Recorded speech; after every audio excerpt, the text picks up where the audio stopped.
What do you want? I'm gonna kill you, you bastard!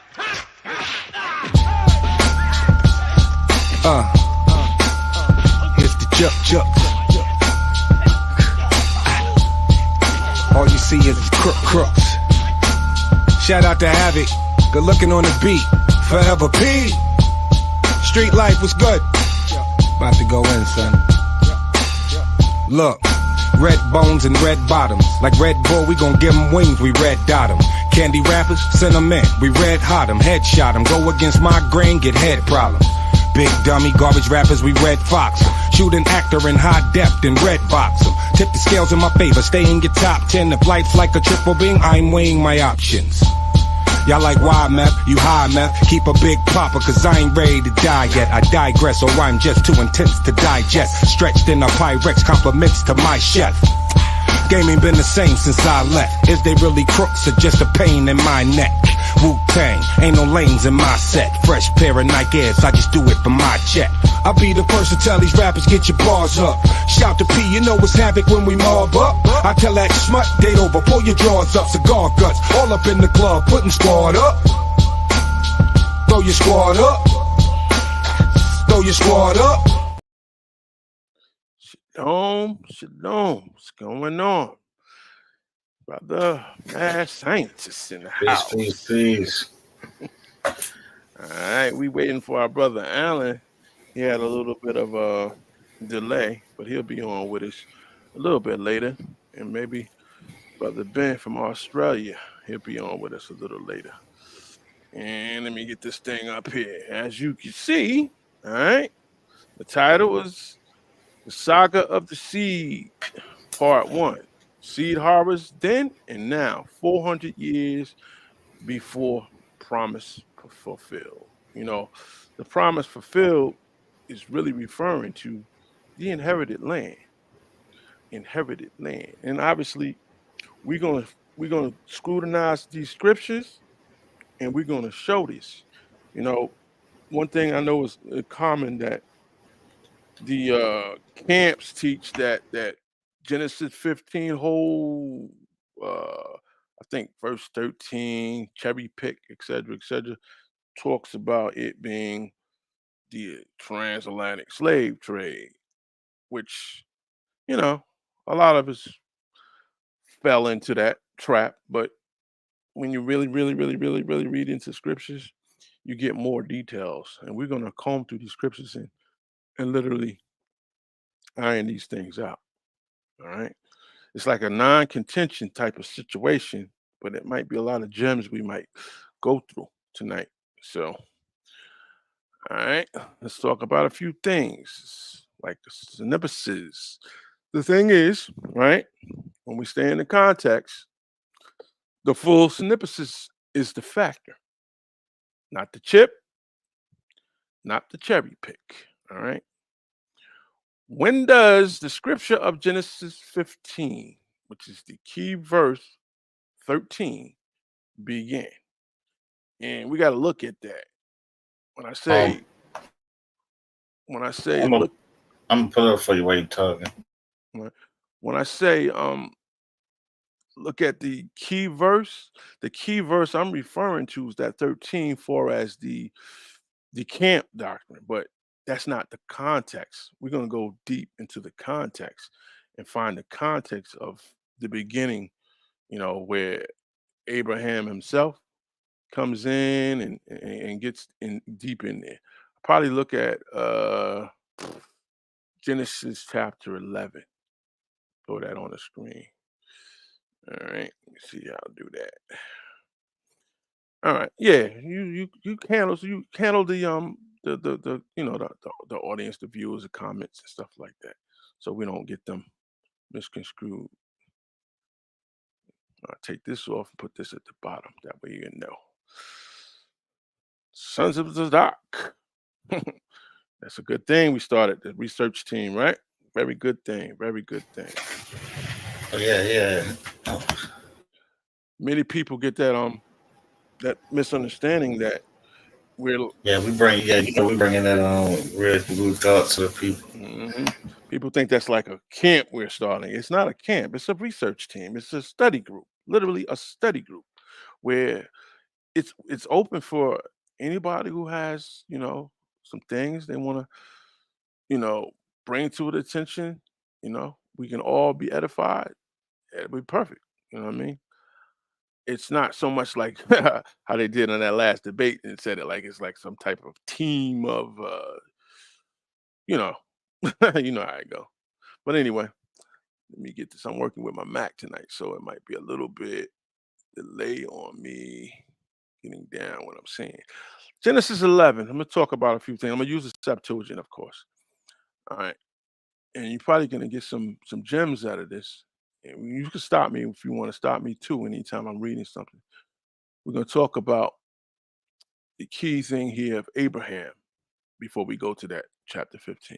All right, and learn something. The Tower of Babel, and all the earth was one lip, and there was one language to all. And it came to pass as they moved from the east, they found a plain in the land of Shinar, and they dwelt there.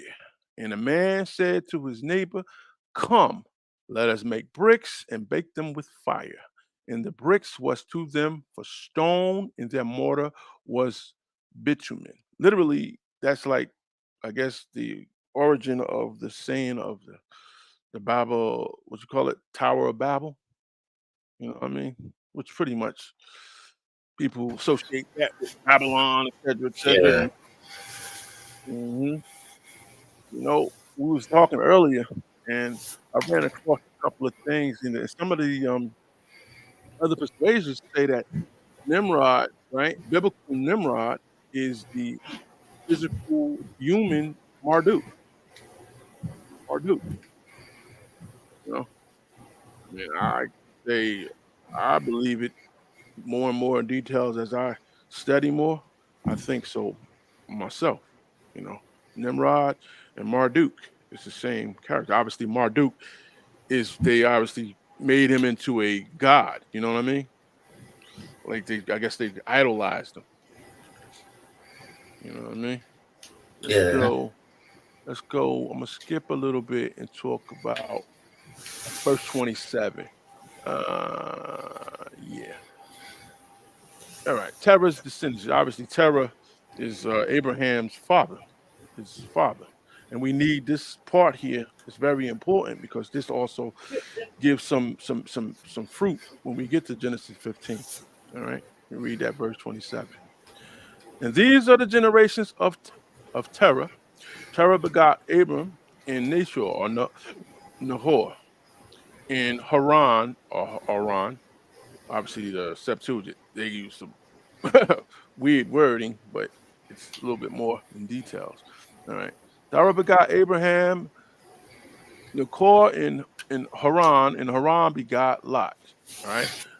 And Haran died in the presence of Terah, his father, in the land. And I want you to remember that. We need to remember this. Terah, his father, in the land in which he was born, in the country of the Chaldees. So we know definitely now that Abraham, his brother, was born in the land of the Chaldees, country of the Chaldees. And Chaldees is literally Babylon, what Babylon became, literally Babylonia. Little countries like Sumer and Akkad, Erech, and all those places like that are all connected. Would you say? Would you agree with that? I'm sure Yeah. you. Yeah. Hmm. All right. And let me go. It says, and Terah took Abraham his son. Oh, I'm skipping 29. And Abraham and Nature took to themselves wives. The name of the wife of Abraham was Sarah, and the name of the wife of Nachor was Malka, daughter of Haran, and he was the father of Malka, the father of Jeshka. And Sarah was barren and did not bear children. All right. And Terah took Abraham his son, and Lot the son of Haran, the son of his son, and Sarah, his daughter-in-law, the wife of Abraham, his son, and led them forth out of the land of the Chaldees. We got to remember that. And led them forth out of the land of the Chaldees to go into the land of Canaan. All right. And they came as far as Haran, and he dwelt there. In all the days of Terah in the land of Haran were 205 years, and Terah died in Haran. So we know that uh, Abraham and Nahor was actually born in the land of Chaldees, which is Ur of the Chaldees when we get to that part. And we know that they ended up moving into Canaan, Canaan land. Let me go to the next chapter. Very important. All right. This is the key here that actually ties in when we get to the chapter 15 thing. All right. The call to Abraham. And the Lord said to Abraham, go forth out of the land and out of thy kindred and out of the house of thy father and come into the land which I will show thee. And I will make thee a great nation, and I will bless thee and magnify thy name, and thou shalt be blessed. And I will bless those and bless thee and curse those that curse thee. And in thee shall all the tribes of the earth be blessed. And I wonder, when you read that with scrutiny, what do we come out of that? Is that saying that the whole entire earth would be blessed through Abraham, like for free?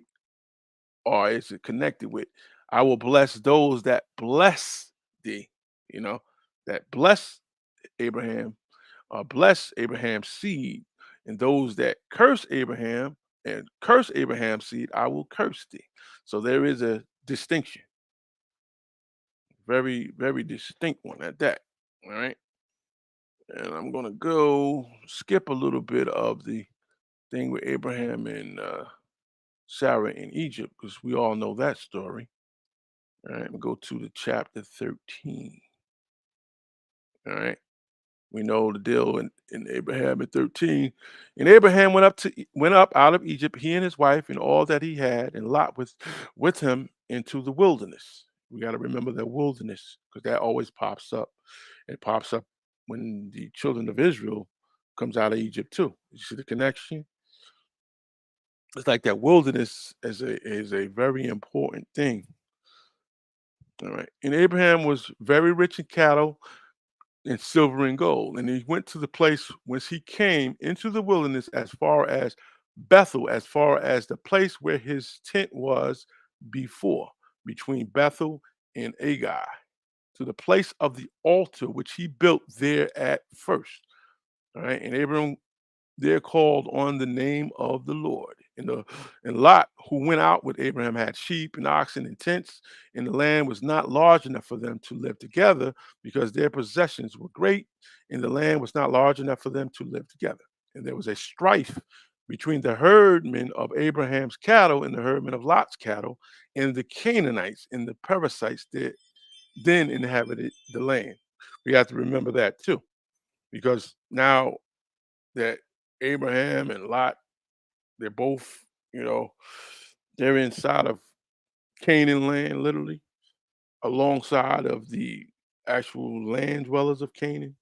The land dwellers, that's like the Canaanites and the Perizzites, they inhabited the land. And you got to remember, he's a Chaldean, no doubt about it. He's a Chaldean, all right? Born, well, when I say Chaldean, not saying that he's a Chaldean as far as blood. But then think about it. He's some connection to him. If we went back and we checked out the lineage where he came from Shem, right? So Shem had seed, and Shem's seed would have been connected with those the Chaldees, just like Ham is connected with the Babylonians through Nimrod. So it's like some connection there. All right. Verse 8. And Abraham said to Lot, let there not be a strife between me and thee, and between my herdmen and thy herdmen, for we are brethren. All right. Lo, it is not the whole land before thee. Separate thyself from me. If thou goest to the left, I will go to the right. And if I goest to the right, if thou goest to the right, I will go to the left. And then we all know the Sodom and Gomorrah story too. We're going to skip that. I'm gonna go down to 14. This is key here. Matter of fact, I need to read the Sodom and Gomorrah story. from verse 10. And Lot, having lifted up his eyes, observed all the country round about Jordan, that it was all watered before God overthrew Sodom and Gomorrah, as the garden of the Lord and as the land of Egypt, until thou come to Zugorah. So you can see right there that pretty much all of these lands, places is like so close to each other. You know what I mean? Within, I guess, normal. If we could drive there, it would be a drivable zone, right? Yeah. Yeah. Which is weird how that whole area is like right by each other. All right. All right. What did God do? He said, all right. And God said to Abraham after Lot was separated from him, look up within thine eyes, and behold, from the place where thou now art, northward and southward and eastward and seaward. I like that. Seaward. For all the land which thou seest, for all the land which thou seest, I will give it to thee and to thy seed forever. That's very much key there. And it's not talking about no little tiny little strip. You know what I'm saying? It's talking Yeah. about a major strip, a very large strip. All right. Yeah, verse 15 again. For all the land which thou seest, I will give it to thee and to thy seed forever. So basically, this is a promise, right? That he's given to Abraham. And when he says he's going to give it to the seed forever, his seed is going to inherit that land. All right. Well, we're going to go through a couple of things when we get to Abraham's seed. We know Abraham had seed from, what's her name? Yeah, I believe so. Hagar, which would have Yeah. made Ishmael. That's Ishmael would be his seed. Obviously, we know about Isaac, his seed, right?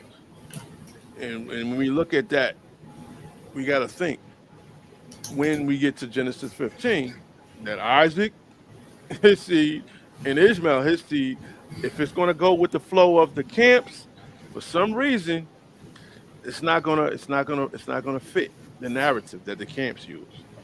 Yeah. Right off the bat. Right off the bat. All right. Let's go to chapter 14. And this is important too. We was talking about earlier about a key name. All right. And it came to pass in the reign of Amraphel, king of Shinar, and Arioch, king of Elazar, that Chalamer, king of Elam, and Thorgo, king of nations, made war with Bala, king of Solomon, and Barsha, king of Gomorrah. The reason why I need to use this particular verse here, because that's funny. We talk about Hammurabi, codes and laws and all that stuff like that. Yeah. Well, guess what? We just read who Hammurabi literally is. That's that Amraphel, the king of Shinar. That's biblical. How would you say? Would he say the Harabu, the codes, Hammurabi codes? Yeah, Hammurabi. The Hammurabi law codes. Mm-hmm. So when one would say, what does the Hammurabi codes have to do with the scriptures? Well, that's your key right there.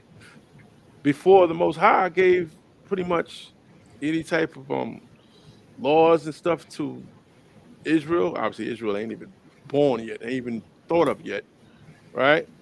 Yeah. You know, other nations had laws and stuff like that. We could consider them the moral laws, but they already had codes of law. You know what I mean? And not saying that those codes of laws was bad. Those codes of laws was like moral. Everybody at one time worshiped the Most High. If you get an understanding of what I'm saying, because think about it, you got Shem, Japhet, and Ham, right? They Yeah. came from the same source, came from Noah, and Noah was under the Most High, right? Yeah. So literally that kind of carried over into a certain point where, like we talk about in chapter 11 with Nimrod. Nimrod, on the other hand, was a little bit different. You know, he was before the Most High to the world, and obviously that thing with the Tower of Babel and all that stuff like that, kind of like gives us a hint that the Most High wasn't happy with that. And when we read it, when you read that in the scriptures, you can see that he wasn't happy. That's why he confounded the languages and stuff like that, et cetera, et cetera, et cetera. Right? Yes. It wasn't a good thing. Well, guess what? When we get to Genesis 14, and we talk about these kings here, there was problems, issues that were coming along with these kings. I guess with the way they were doing things versus the other kings of other places that were doing things, and it just was clashing.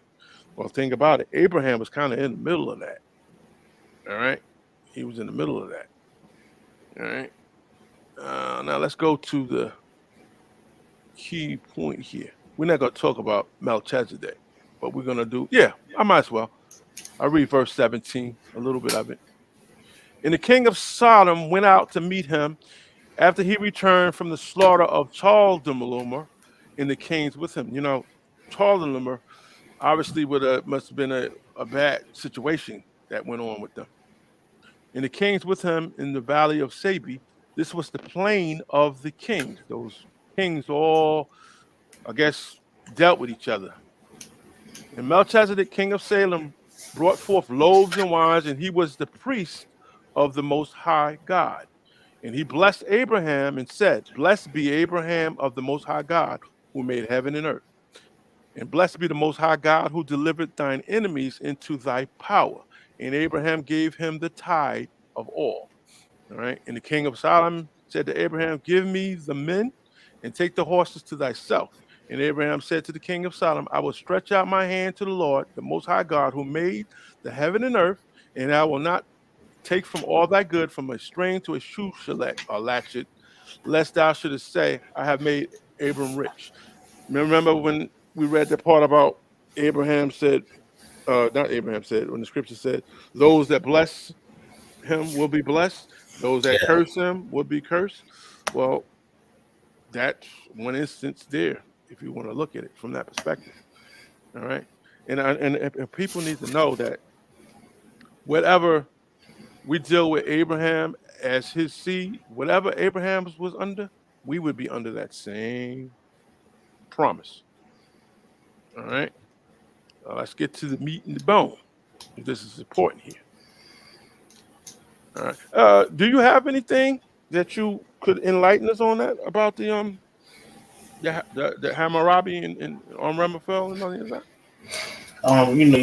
In my presentation, I'm gonna show that, the comparison of some of the laws, I believe a lot of the laws are universal as well, and like it's a eye for an eye in the Hammurabi law too,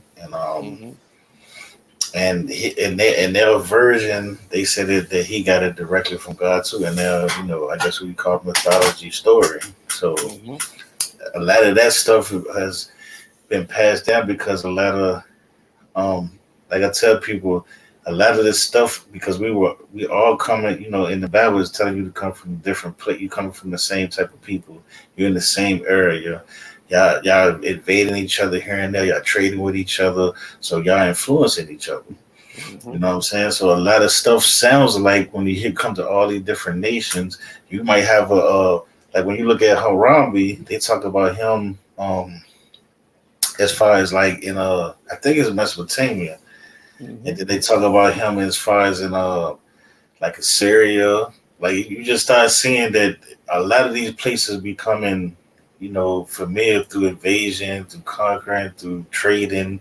These people be over here and their stories be over here, and they constantly like bouncing around. And it eventually can be to where a point where this person could be changed, because look what people like the Greeks did. You know what I'm saying? Like they took somebody like a Tahuti, which was actually ain't Tahuti in the original Tamaric name, and then they took him, brought him over to Greece, and then they said that it could be Prometheus. So it's like they took him a lot. And when I look at Nimrod, they also, some of the scholars are also saying that he wasn't a figurative person. he could be based off another person, but he also is he's based off a whole people too. Like, Mm-hmm. so when they talk about the land of Nimrod and shit, like, stuff like that. Mm-hmm. So yeah, Exactly. Well, that's the key. That you said that word Mesopotamia, right? At that time, if we went back in the, I guess, ancient days, that was all Mesopotamia, literally. yeah, Literally, that would now they want to turn it around and twist it and make it the Middle East, separated from Africa, which Africa is like it's a modern name too. So yeah, we can't really say Africa. We have to go with the the ancient name, which would have been, Mesopotamia, et cetera, et cetera. That whole region. yeah. That was like a little world at that time from where everything Yeah, because started. it's basically like Canaan. Like, you have people saying Israelites are Canaanites, but they don't understand when they saying that.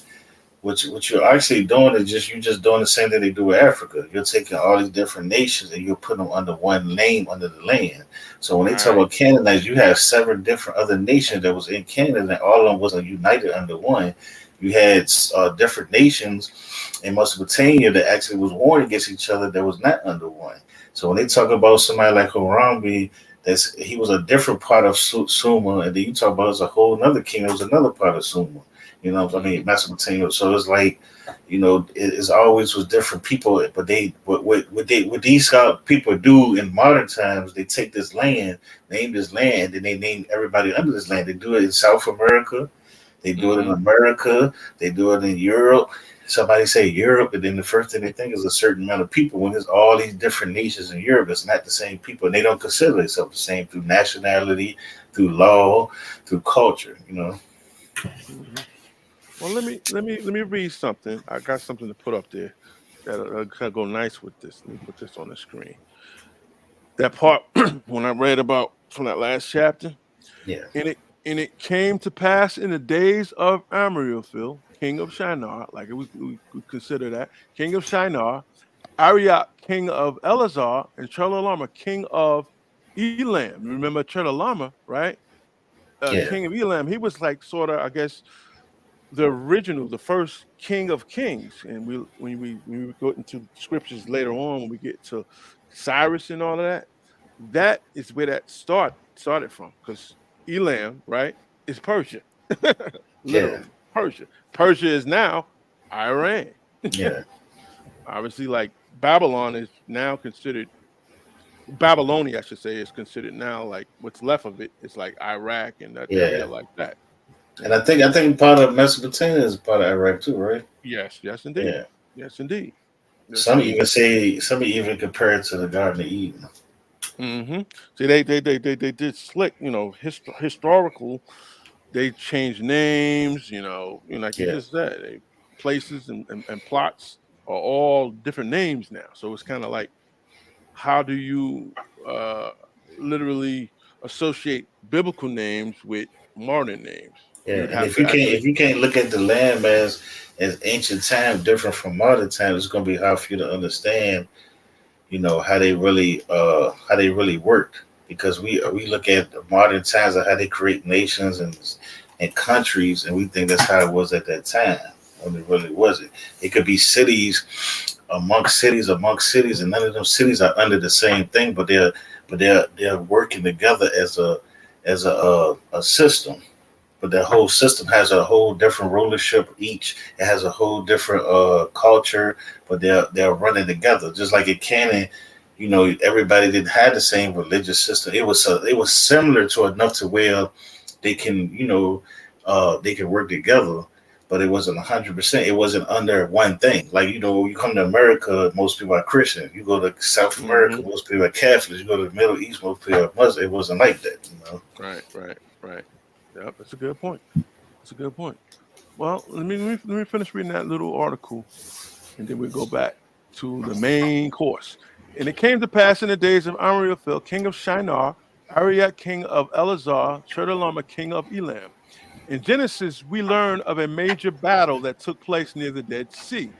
The first of the kings mentioned is Amraphel, king of Shinar. Who exactly was this king? All right. Ever since the days of the famed Assyriologist Abraham Schrader, a scholar from, I guess, 1836 to 1908, scholars have identified this king with none other than Hammurabi. You see it? Wow. Hammurabi. Maybe. So I wasn't too far off. All right. Many points have been observed in support of this. The uh, how you say it? The sonus of names, for example, is exactly what you were just saying, is striking. According to many scholars, the two names are extremely close phonetically, if not actually identical. The Hmm. connection between the two names becomes clearer when we consider that the familiar English spelling of the names, as we know them, are really approximation of Anurabi or Anarapi or Hammurabi. Wow.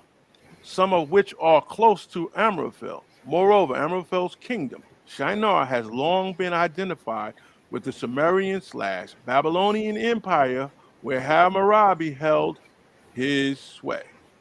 Thus, all right, there is some degree of evidence that enables us to identify one with the other. All right. This alone then might appear to have resolved our question. Hammurabi is mentioned in the Bible, only he is mentioned in the name of Amraphel. Wow. Ah, okay, that's deep. Mm. Very deep. Very, very deep. See that's what we do here to so that research team, man.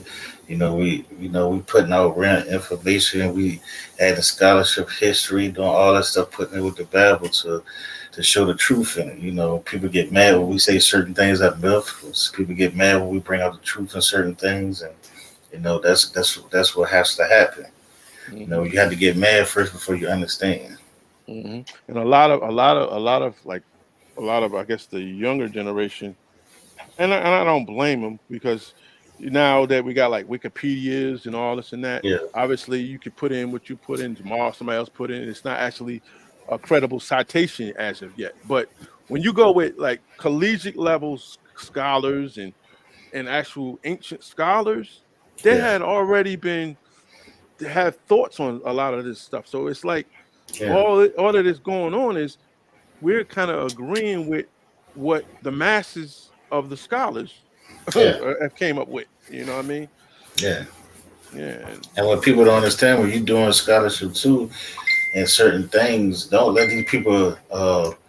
You have scholarship that has one way that most people agree with. Then you have scholarship to where everybody don't agree to it. It Hmm. has two different sides, and me, I always believe in looking at both sides. Even because that's how you keep yourself updated on knowledge, because you're not biased to it. You don't want to hear someone say, "No, it's against what I believe," or against that, then we go against it. Listen to it first. If it don't make sense, if it do make sense, if you want to break it down, if you want to defend against it, that's what you need to learn. Like people got mad at me when I learned evolution. I don't believe in evolution, but I can sit down with an evolutionist because I know what he's saying, and I can, and he's not gonna want to try to come at me like that because I know how to defend it. You know what I'm saying? Hmm. So it's like, don't never just throw stuff away. Learn it, even if you have to don't believe it, because you could defend against it, and that's how you defend yourself. Right. You got to have an open mind. Literally, people have to Yeah, have an open mind. This is ancient writings. Like obviously, we getting it at this time frame. It's been anglicized, so it's going to be short change here or there. It's going to be different persuasions put their hands on it. Narratives going one way, narratives going the other way. But the only real true way to identify this is by actually studying it, going with everything that you can absorb, and then making a decision. Not yeah, just saying, well, the white man got his hands on it and it's what they did. But sometimes yeah. you might have a credible, you know, white man or whatever they want to say that has did some of the Yeah, work I just hate when beforehand. they use the white man thing, but then you use it the white man language, like you're reading out Right, the right, English. right. It's kind of It's just foolishness when people say that. And like I said, when I heard people like Yasha one time, we were talking about the spirit, and I was like, yeah, about spirit. He said, man, spirit ain't nothing but breath. I'm like, man, whatever. I ain't want to listen to it. So I went into the Hebrew, looked it up. I'm like, damn, you're right. When it's talking about a living soul, it's not talking about a soul outside of the flesh. It's talking about your breath, your body, your mind, everything together becomes a living soul on earth. You know what I'm saying? And people, a lot of people don't want to hear it because they want to, they want to do the spookism. You know what I'm saying? And it's really, if you want to be a Hebrew, you want to really learn this stuff, you got to really do it. Well, that's what's one thing that's good about Yasha, brother Terry. He is very, very adamant about the Hebraic thought, the Yeah, Hebraic thought pattern. You yeah, know, if we are those people, we have to think like those people. yeah, How would they think? Even though we could be reading something in English, though we could be reading something that's been tampered with, something that's been highly manipulated. If you apply Hebraic thought to it, like the Hebraic thinking to it, you can kind of narrate yourself through the obstacles. You yeah. know what I mean? And you don't lose reality. And I think Mm-hmm. that's what a lot of people do. They lose reality when they start going into it because they want to believe and hope so much. You know what I mean? I tell people, like, when you start believing somebody walking on water, when you start believing a person does, when you start believing that stuff, you lose reality because you ain't gonna believe that in reality. If Mm-hmm. a man came right now and said he did it, you ain't gonna believe it. I Exactly. tell people all the time that believe in Jesus. I said, man, if Jesus came to you right now and said he was Jesus, you wouldn't believe him No, because he not came then. to the people poor. He came to the people with no home. He ain't have a place. You know what I'm Mm-hmm. saying? You don't even respect homeless people here. You don't respect people that ain't got money here. So how would this man come into this society like that and he would get rejected just like he was rejected then. So it's like a lot of people a lot of people just go into the battle. It's like a virtual reality when they go into it. And it's like Mm-hmm. all this stuff could be really true. All this stuff you could talk to a donkey, you can talk to a snake. You know what I'm saying? You can do all this stuff, but if somebody's saying outside of it, it's like, man, you're crazy. You know what I'm saying? Mm-hmm. So if you read stuff in reality, just like you live in reality. That's all I ask. Mm-hmm. All right. Well, let's get to the meat of the bones. Obviously, we're going to get to the uh the contentions. I guess a lot of it comes from this chapter 15. All right. God's covenant with Abraham. I'm saying Abraham because obviously, when we all end up knowing that when his name is changed, it becomes Abraham. So it's kind of hard to like when you're used to saying Abraham. So that's Yeah. the reason why I'm saying it. And after these things, the word of the Lord came to Abraham in a vision. I want people to remember this. It came to him in a vision. In other words, he saw what he saw by a vision, Yeah. by a vision, I'm saying it again, by a vision. All right. Saying, fear not, Abraham, I shield thee, thy reward shall be very great. The key thing is thy reward, his reward, Abraham's reward, not your reward, not my reward, not anybody else, but Abraham's reward. It just locks this whatever comes next directly to Abraham. Thy reward shall be very great. All right. And Abraham said, Master and Lord, what wilt thou give me? Whereas I am departing without a child, but the son of Masek, my homeborn female slave, this Eleazar of Damascus is mine here.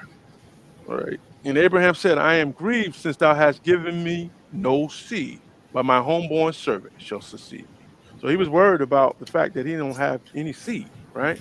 Yeah. Don't have any seed that came out of his bowels, literally. So he's like saying to myself, where is I'm departing without child? You know what I mean? How you talking about my reward is going to be great? And everybody should know that he's already up there in age, right? Yeah. Now, did the Most High already in this part? Did the Most High supposedly already promise him that he'd be a man of many Hmm. nations? Okay. Exactly. Literally, that was in that chapter, I believe, 12. Okay. So this actually connects back to that literally. So that tells you again that the context, like when I started from chapter 11, verse I believe 17 or 23, whatever, ties all of this together. So you have to take this whole context. You can't take a chip out of it and then run with it. You got to take the whole context, which is the problem for a lot of people. They don't understand that. They think, Yeah, oh, let me find one line that fits me and discard everything else. You get what I'm yeah, saying? yeah, That could become a problem. And then imagine if a lot of people don't read none of this stuff to begin with. They get it handed down to them from like you say camps or word of mouth of others and et cetera, and it just keeps on becoming like, you know, like a circular situation, literally. yeah. And all of a sudden you ask them, so what did Abraham get? They wouldn't even know. I think our brother Allen is about to come on here. Let me get him on at it Yeah, real I quick. think because I think a lot of people are stuck on doctrines, Right. and Hmm. that's why I wanted this research team because we ain't stuck on the doctrines. We don't even have the same. We don't even have 100% the same thought. So it's easier for us to learn each other. It's easier for us to be able to correct each other, because we ain't just falling behind each other, even if it don't make sense. Because I don't want nobody. If I'm not making sense, sometimes I don't want nobody to come behind me and say, "Oh yeah, that's right." Hmm. That's not how I do. I want somebody to say, "No, that's not right." You know what I'm saying? I want it respectfully. So that's all the person I'm trying to. I don't like people. I don't like debating all the time. Hmm. Sometimes it's about building. It's about research. It's about getting this information out because I want something that's gonna last after we pass here. I want people Hmm. to understand the Bible more. I want people to be able to defend themselves because man, I see people like Sanetta, they asking these people about all this scripture and these people can't answer. I'm like, how you use a Hebrew for 15, 20 years? You can't answer this, man. Hmm. I remember they asked Cesario about Lucifer. Hey, man, he started talking about demons and beings and stuff. I said, dude, it says right in 16, verse 16 that he was a man. He was a Hmm. wicked king. It says it right there. There you go. There you go. You see? It's like it's right there in the verse. And that lets you know you don't read it. You read it. You read parts of it, and I mean that's what they do because when I was dealing with them, that's what they do. They skip to this verse, go to this verse, go to this verse. No, how about you read that and go down and make sure you know just what you're talking about. Hmm. Well, I'm gonna piggyback off you about something about debates. Like, say what we're doing right now during a debate, and I think I said it like when I was reading a passage when I was debating.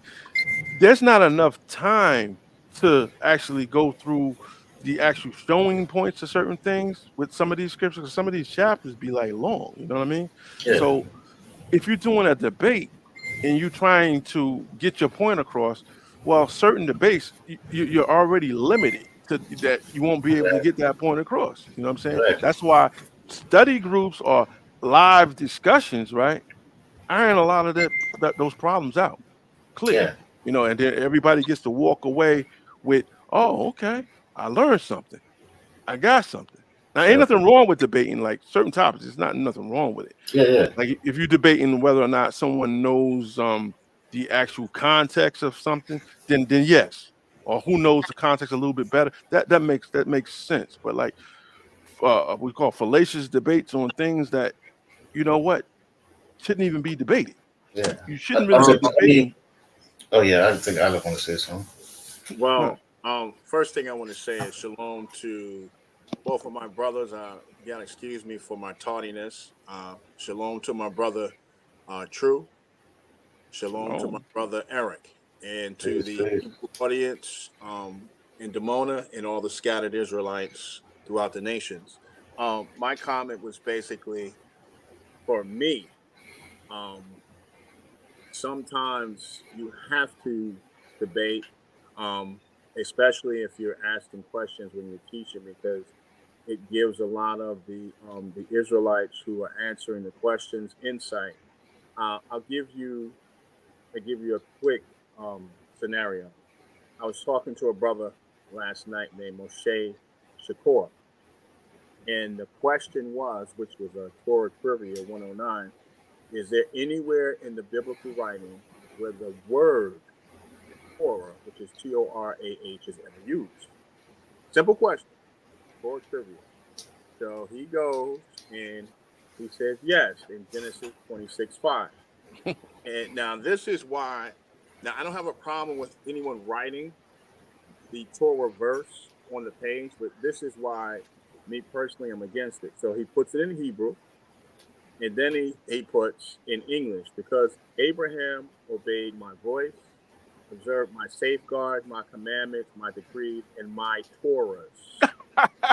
Now, what he just did, he did it, you know, to show that the word Torah was apparent. But here's the thing. There is no word that says my Torahs in plural. There is no word that says my safeguards and my decrees in the English. So what he actually did, he just violated the Devarim, which is Deuteronomy, verse 2, chapter 4. He just added. Mm-hmm. So what I did, I showed him 3 different Torahs. And one of the Torahs, which is based off of the other Torahs, shows the scripture where it says, I'm going to say exactly what it says. It said, give me a minute. Wow, now I can't find it. It basically said something similar to that. I'm trying to find it. Give me a minute, guys. Okay, it said in Genesis 26, verse 5, inasmuch as Abraham obeyed me and kept my charge, my commandments, my laws, and my teachings. Now, the word Torah does mean teachings and law, but he put in my Torahs and put my decrees and my safeguards. Now, that's not even in Hebrew. So we went back and forth for a while.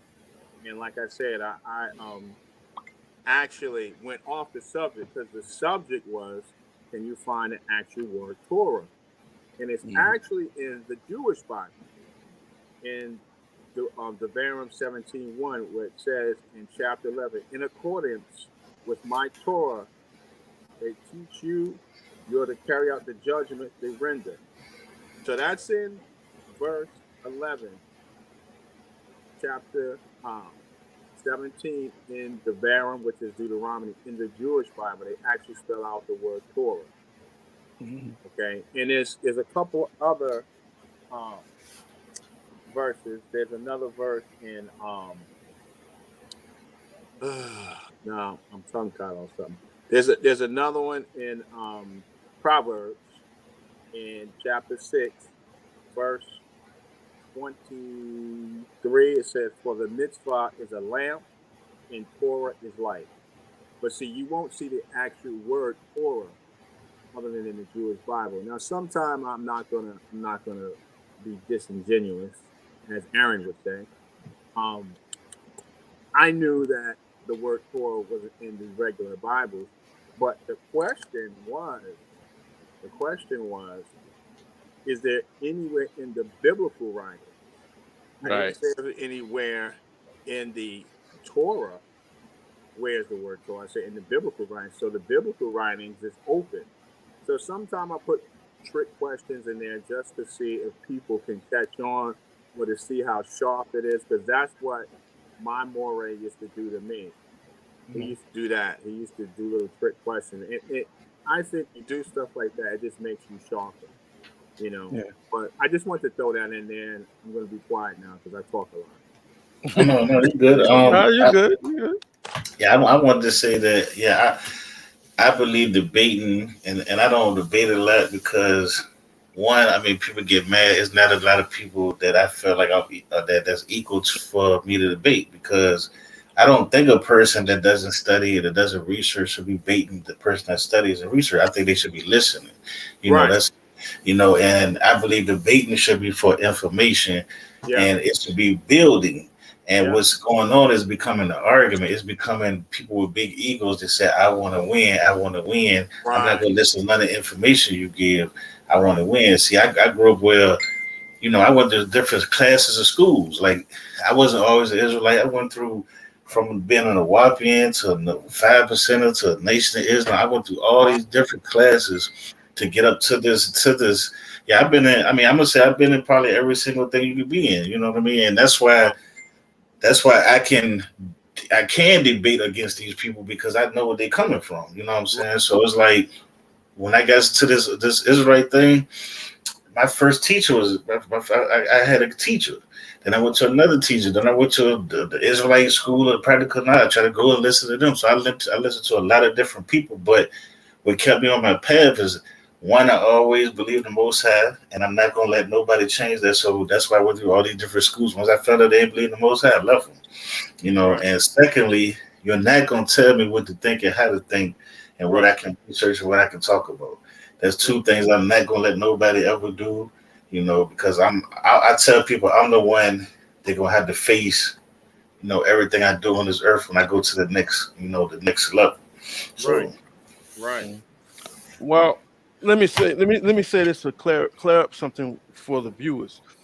There's debating that I would say all of us do when we there's a lot of these forums. We're debating in a positive way. Is this like I'm talking about discussions and stuff like that? So you just throwing back and forth. But then you have the bad side of debating, like in entertainment or convincing moments. When you debating for those type of moments, those type of debating is no good, because guess what?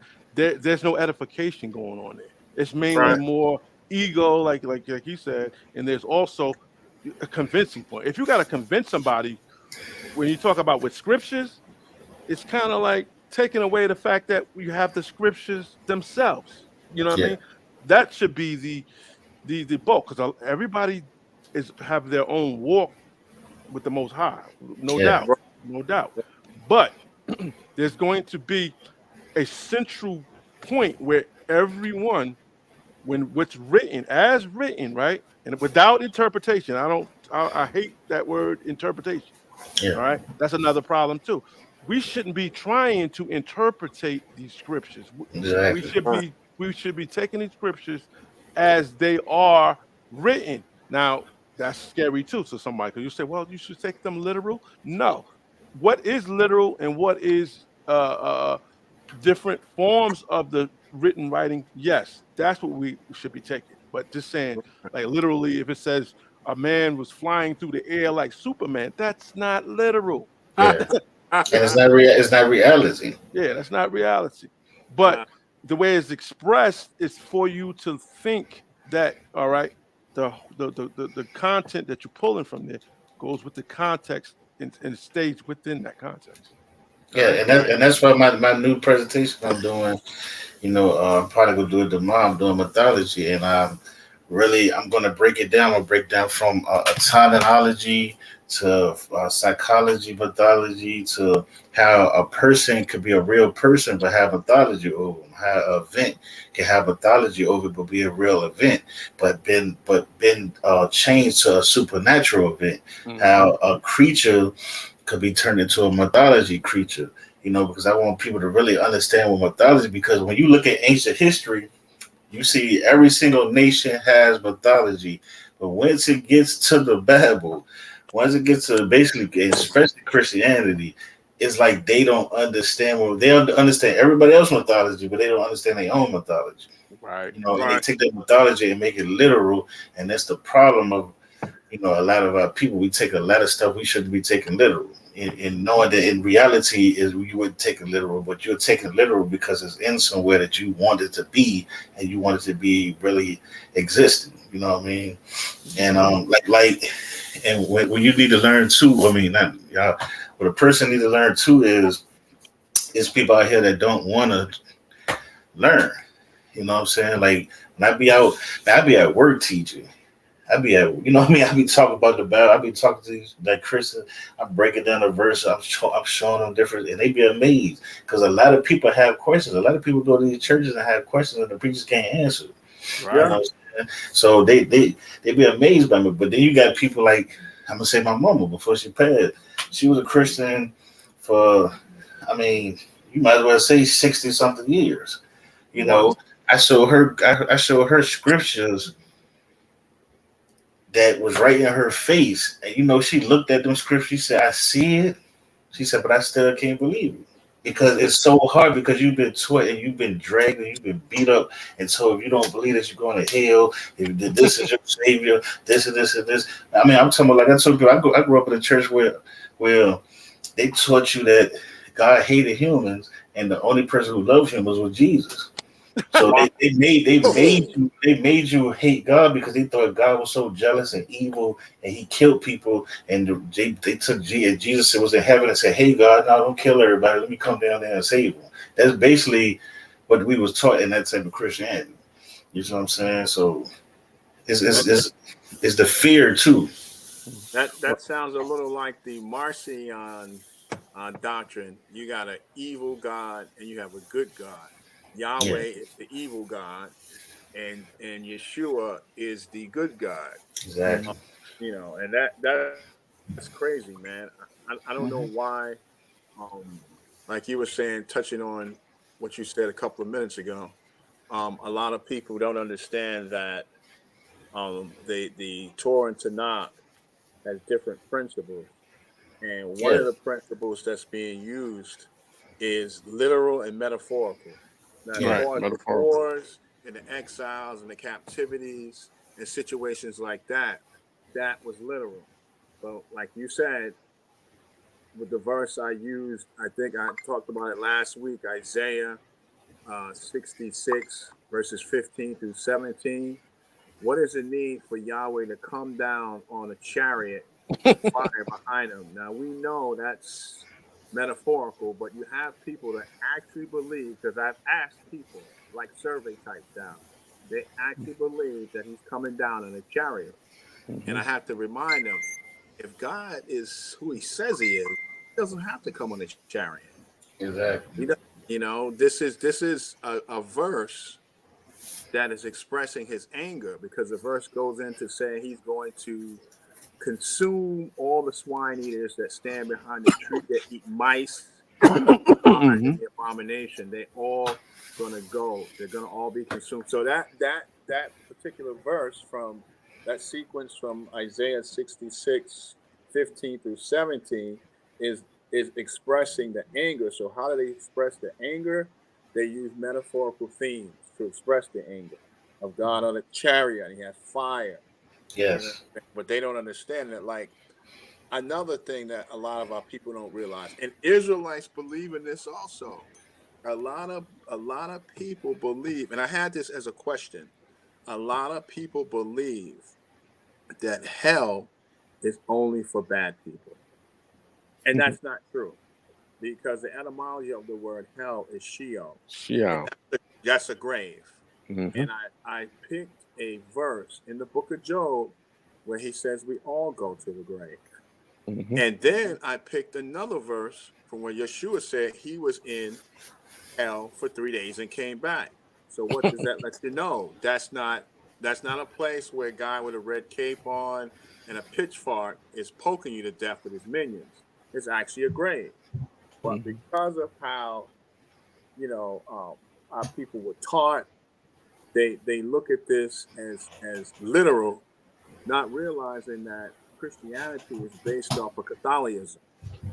That's where it comes from. And Black Americans, our brothers and sisters, have adopted the Catholicism part of Christianity. Mm-hmm. And, because I have people in my family, I'm not going to say their names.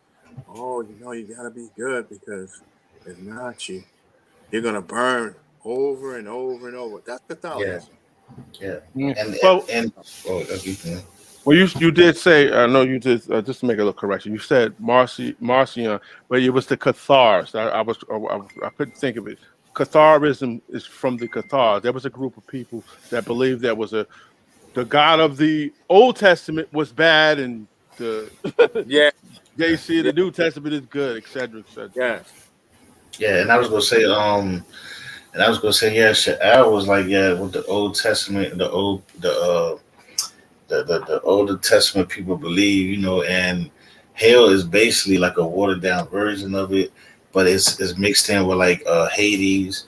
It's mixed Yes. in, and it is actually originated from a place called Gehenna and Topeth, Uh, Yep, the Gehenna. lake of fire, and where they would sacrifice the kids to the lake of fire and stuff, and it became a literal place. That's why I said the Christianity and the New Testament took a lot of stuff and just spook the hell out of it. You know what I mean? Just they just went crazy. And that's why when I showed You know, I showed that it's mysticism in it.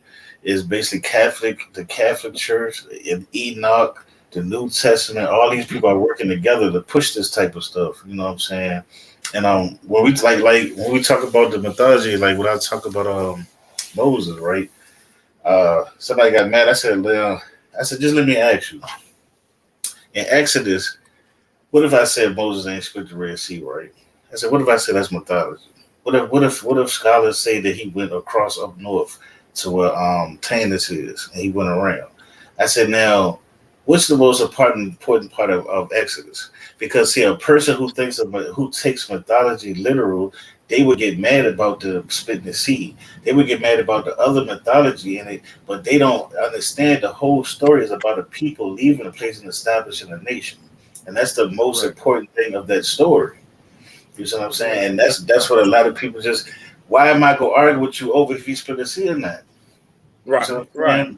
my thing is, did a people call? That's why my Exodus, my whole study wasn't about no Red Sea. I broke down the Red Sea a little bit for scientific reason. They said it couldn't happen. You know what I mean? But I broke my whole thing on Exodus was about, was there people in Canaan? Is there any evidence, artifacts of people that call themselves Israelites in Canaan? Was they in Egypt? Can you prove that they was in these two areas?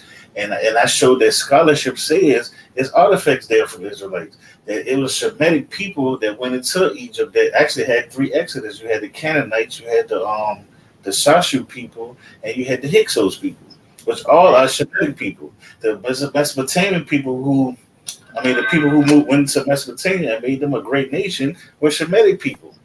Right. You know what I'm saying? So it's a lot of when we get stuck. They get stuck on the name Israel when we understand that we wasn't always called Israel.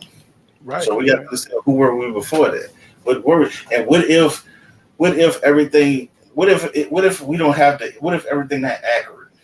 And that's what mythology means. My mythology means the story don't have to be accurate. That doesn't mean it's not real. And that's why I wanted this to get people to understand what mythology means. That doesn't mean it's not real. Right.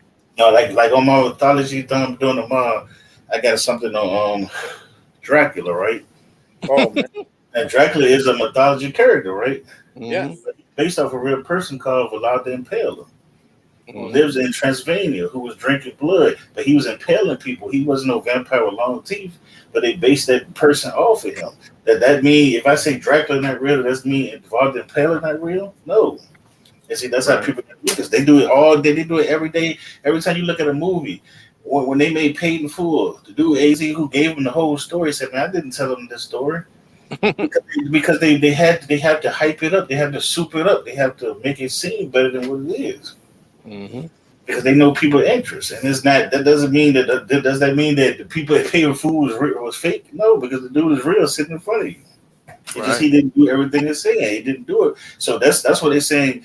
If you're looking for a people, how are you looking for a Moses if you don't even know if his name wasn't even Moses at the time? Right. That's the key thing. How you looking for Jesus when you telling me in your book this man went this guy? So you know what you think you believe in, you really don't believe in it. You know it's not real.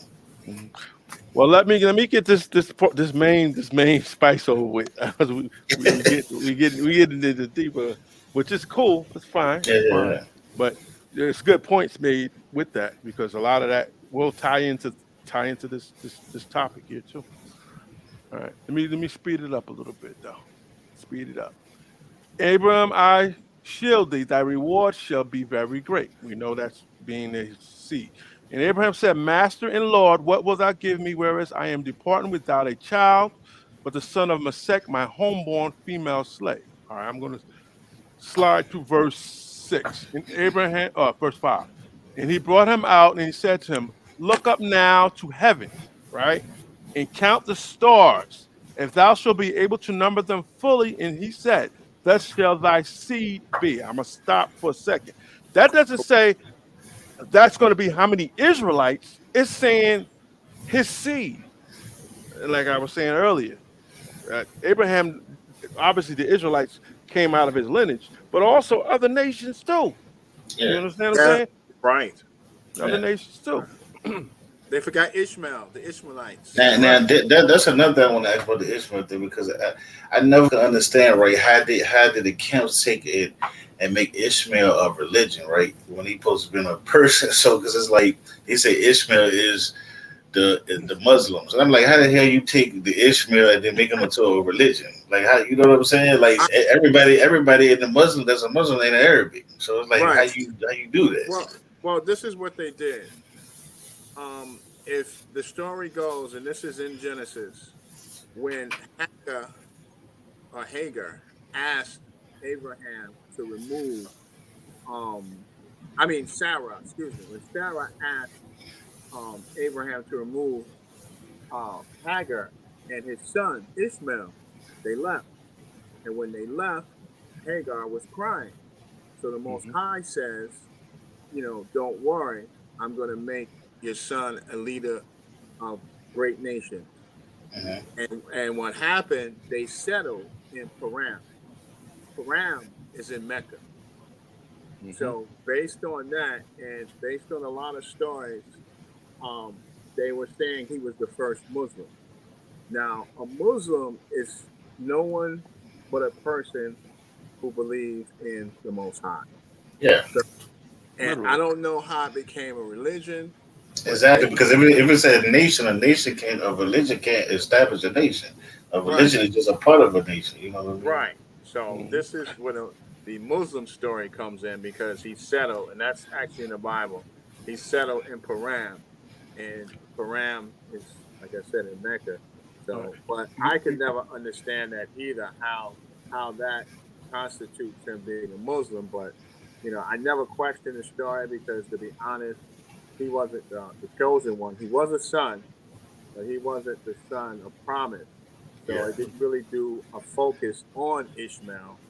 You know, I mean, I know why they do it because they're ignorant. Really, I mean, the camps are ignorant. They think I mean they really think they think when they talk about Islam, the first thing they say that all Arabics. Like they no, don't. that's not true. No, That's not. I'm not gonna say all the camps. I'm gonna say ISUBK. You know what I'm Yeah, saying? Like when they say Muslim is Arabic. Like when you hear black people talk about Muslim, even where I'm from, right, when you hear somebody say I'm a Muslim from overseas, or right. you in that Arabic religion, like it's not other people. You know what I mean? Like it's not Right. it's European. It's mothers in Russia that's Muslims. You know what I'm But saying? see, right. Like and they but just here's Right. don't the know. thing: what a lot of people don't know, you have, like you said, different sets of Muslims, and the noble Drew Ali was a Muslim. Yeah, Mm-hmm. Okay, and he wasn't no Arab. yeah, No, and they had absolutely. a different Quran. They had the Quran 7. And the only reason I know a little about this because I myself, like you, went through different evolutions. I started out as a Christian, and Christianity um, was not for me based on the fact no one can answer my question. So then I went Exactly. to That's my exactly what I church. left. That's Right. crazy. No one could explain fully or thoroughly about the Trinitarian association between Yeshua and the Creator and this Holy Spirit. No one can explain that. So then I actually wound up meeting my imam in the bus terminal because at the time I wasn't.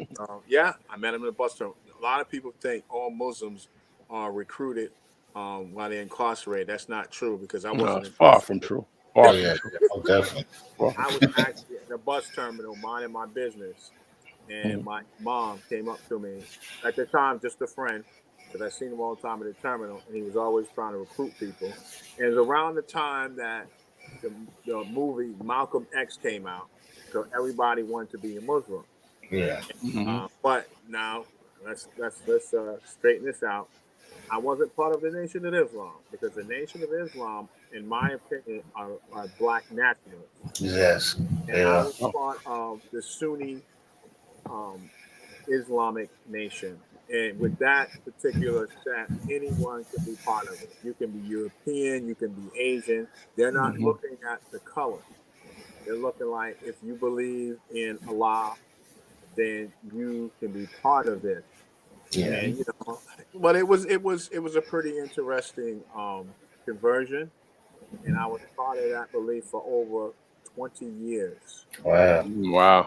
Over 20 years. I was a Muslim for over 20 years, and what happened is, what made me lead that faith is I was always told that the salat, which means prayer, was something that Allah gave Gabrielle and Gabrielle gave to Muhammad. But then I seen a Jew doing the same prayer. Yeah. And I said, wait a minute, but how are the Jews doing the same prayer that I'm doing if this was only a prayer given to Muhammad? So I started doing more research, and I wound up with even as a Muslim, I wound up with the book Rudolph Windsor from Babylon and Timbuktu. And he has a whole section on how Muhammad started his belief. Yeah. He based it off of the Israelites. Yeah, yeah, yeah. And it's so crazy, right? Because I got a Muslim friend, and he probably like 2 years in, and he fails a lot. And he asked me one day because he got mad. He was like, what you think about me? I said, look, man, you still doing a lot of fornication, you still smoking. I said, but you're doing a lot of stuff you're not supposed to do, but you're trying to find your way. Don't think you be some holy person right away. You know what I'm saying? Right. You Takes just come time. out the streets, and we started talking about Gabrielle. So, he started telling me about the Gabrielle bringing people books and stuff. So I said, man, so you think an angel wrote these books and from God and brought this to you? I said, well, when we always understand that man wrote these books, right? You do know that. So he said, yeah, I guess which one he in, they believe the Gospels, the Quran, and the Old Testament are all brought by Gabriel. So I said, how can they all be burned by Gabriel when the Quran doesn't believe Jesus is the Savior or the Son of God? The Old Testament don't believe that. And I said the Gospels are the only people that believe that. I said, so how can they bring three different books when two of them are contradictory to the other one? And he got, you can. It's hard now. I'm gonna tell you right now, it's hard to speak to a Muslim. Very, very hard. Very hard. They're stubborn. Like they all want to hear nothing. I gotta go pray now. It's like they get real stubborn with it. I can tell you, being part of the Islamic belief at one point, that there's different beliefs within the belief of Islam. Yeah. I was taught that because in the Quran it says Messiah. They call Jesus Messiah Isa. Isa is Jesus in transliteration Arabic, but he is not the main focus. They call him Messiah Isa. They look at him as a man. They don't believe in anyone being sons of any God because they believe only Allah is God. They believe that when he was crucified, that he was not actually crucified and tortured because they said Allah does not let any of his prophets go through any type of torture. So they believe that he was taken straight up as soon as he was put on that stake. Then you have some Muslims that believe that he wasn't on the stake, that somebody took his place. Like I said, it's a belief. Yeah, they come from the book of Bones. Yeah, It literally is just a matter of persuasion, that you're dealing with when you're dealing with them. That's what that is. But let me finish. Let's get off. We've been talking about them all day. Yeah, let's It went from scripture to attack on the. All right, yeah. Let's iron this out. All right. We're gonna stay on this for a little while. Okay. All right. I was on verse 5. I'm gonna read it again. All right, and then we're gonna speed through this. And he brought him out and said to him, "Look up now to heaven and count the stars, if thou shalt be able to number them fully." And he said, "Thus shall thy seed be." And Abraham believed God, and it was counted to him for righteousness. And he said to him, "I am God that brought thee out of the land of the Chaldeans, so as to give thee this land to inherit it." Now, earlier we read, I believe in chapter 12, where that land was very big, massive size. It wasn't just talking about, like I said, the little thing that they want to call as the Middle East, et cetera, et cetera. It was a major. So that's why you have this key thing about the land of his seed. His seed's going to inherit this land. Okay. So if you think about it, the Ishmael, he ended up in Paran. Paran is still in, you call it Mecca, the modern name, but Mecca is actually still in Canaan. Yeah. Still in Canaan, right? And think about it. Ishmael is not an Israelite. So that goes with flow with the seed inherited the land. And this is very important when we get to that key verse that the camps use and abuse. All right, let me finish reading. God confirms his promise. And he said, Master and Lord, how shall I know that I, to my Abraham, shall inherit it? And he said to him, take from me a heifer in her third year, and a she goat in her third year, and a ram in his third year, and a dove and a pigeon. All right. I'm going to pass through all of these things here because you can skip through that and get to the main meat of the bones. And about sunset, remember earlier it was in a vision, right? Okay. Obviously, this is later in the day or later at the time because it's giving you that implication because it's saying it by word. And about sunset, a trance fell upon Abraham. All right. And lo, a great gloomy terror falls upon him. All right. 13. And it was said to Abraham, thou shalt surely know. This is telling Abraham that he should know. Thou shalt surely know that thy seed shall be a sojourner in a land not their one. Not their one. Key word, not their one. What does that mean? What does that mean? Something to do with how they're going to inherit the land. Okay? How are they going to get the land? But anyway, they're going to be a sojourner in a land not their one, comma, and they shall enslave them, comma, and afflict them, comma, and humble them 400 years. Okay?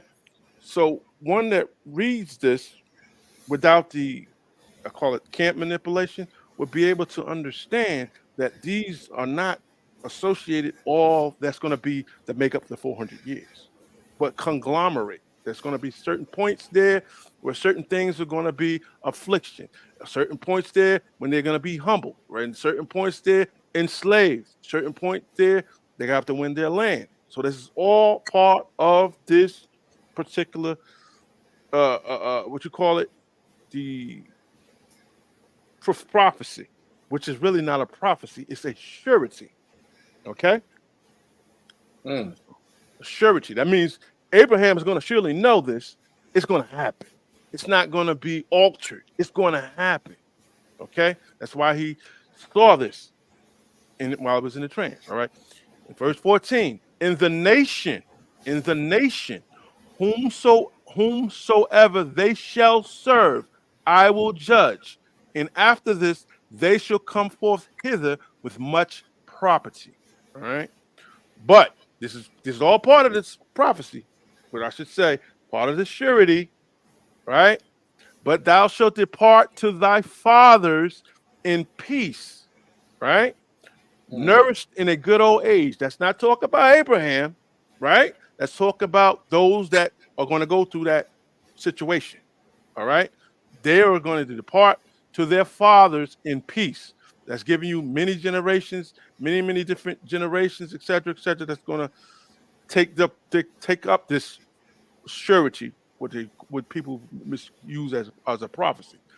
That what that's saying is there's going to be generations that's literally going to conglomerate this. That's why the 400 years, right, is very important. And it's actually accurate if you know the content. All right. Part of it, 16. And in the fourth generation, they shall return hither, comma, return here, return back here. Okay. Remember, he's in Canaan right now. The situation he's talking about, the land that obviously they inherit is in Canaan, right? Obviously, the Israelites don't even exist yet. All right.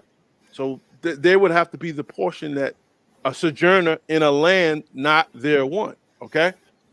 Abraham is the person that's the reward that's going to be inherited by. Obviously, will he get this land to be his? No, it's not going to be his like right away. Certain things got to take place. All right. Let me get to in the fourth generation, they shall return hither, comma, For the sins of the Amorites are not yet filled up. Even until now. Even until now, it's going back to what time frame? Time frame of Abraham as he's doing this, giving this trance. Okay, it's not saying 1,000 years from that time frame. It's not saying 10,000 years from that time frame.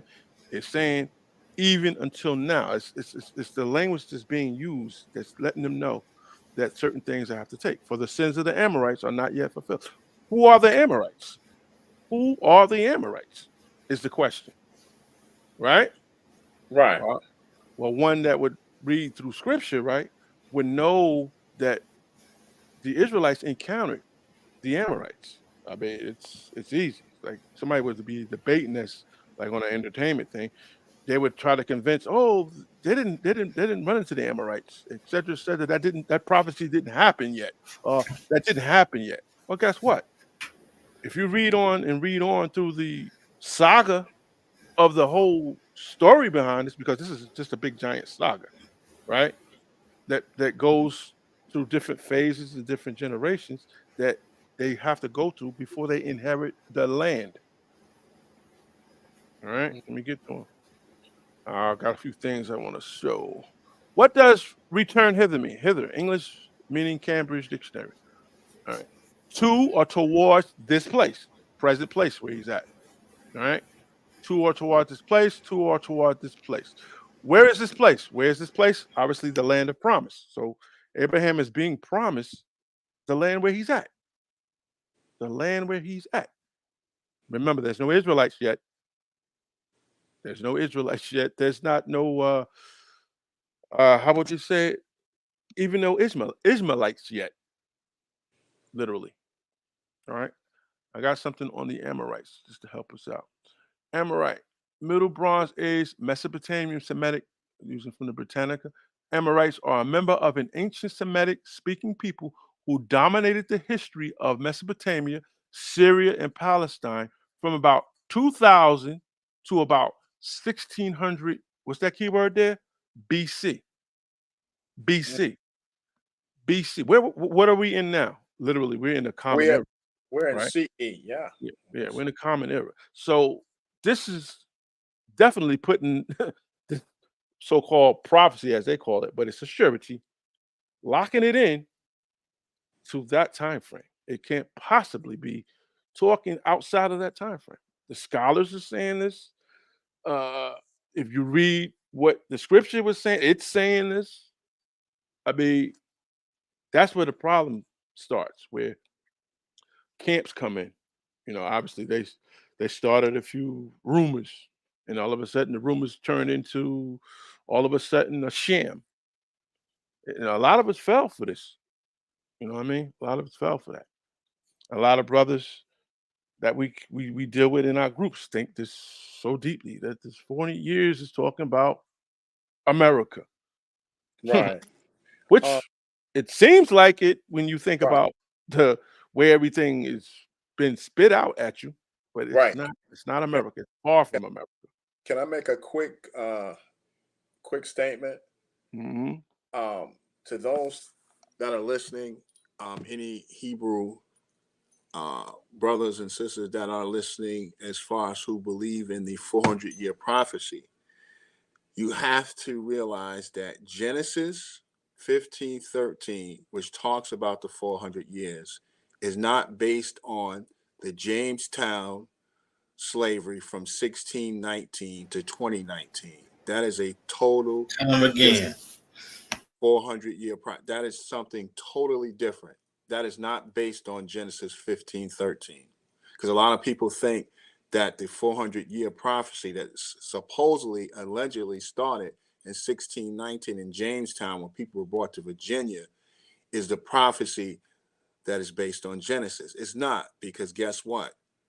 The 400-year prophecy of 1619 is done. We're in 2023 now. 2019 was the 400-year prophecy of whatever prophecy it was. Well, put it like this. Put it like this. We're gonna bring that up later on too.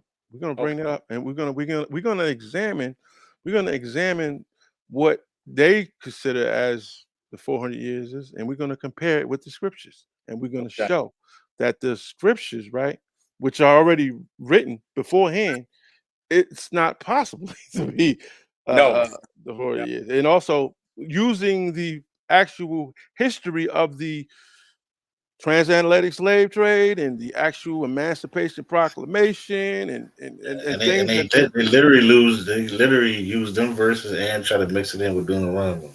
Hmm. Yep. Well, we're gonna break it down. Let me get the. We almost there. We almost there. Okay. Who were the Amorites? Understanding the Amorites in the Bible. Let's look at this here.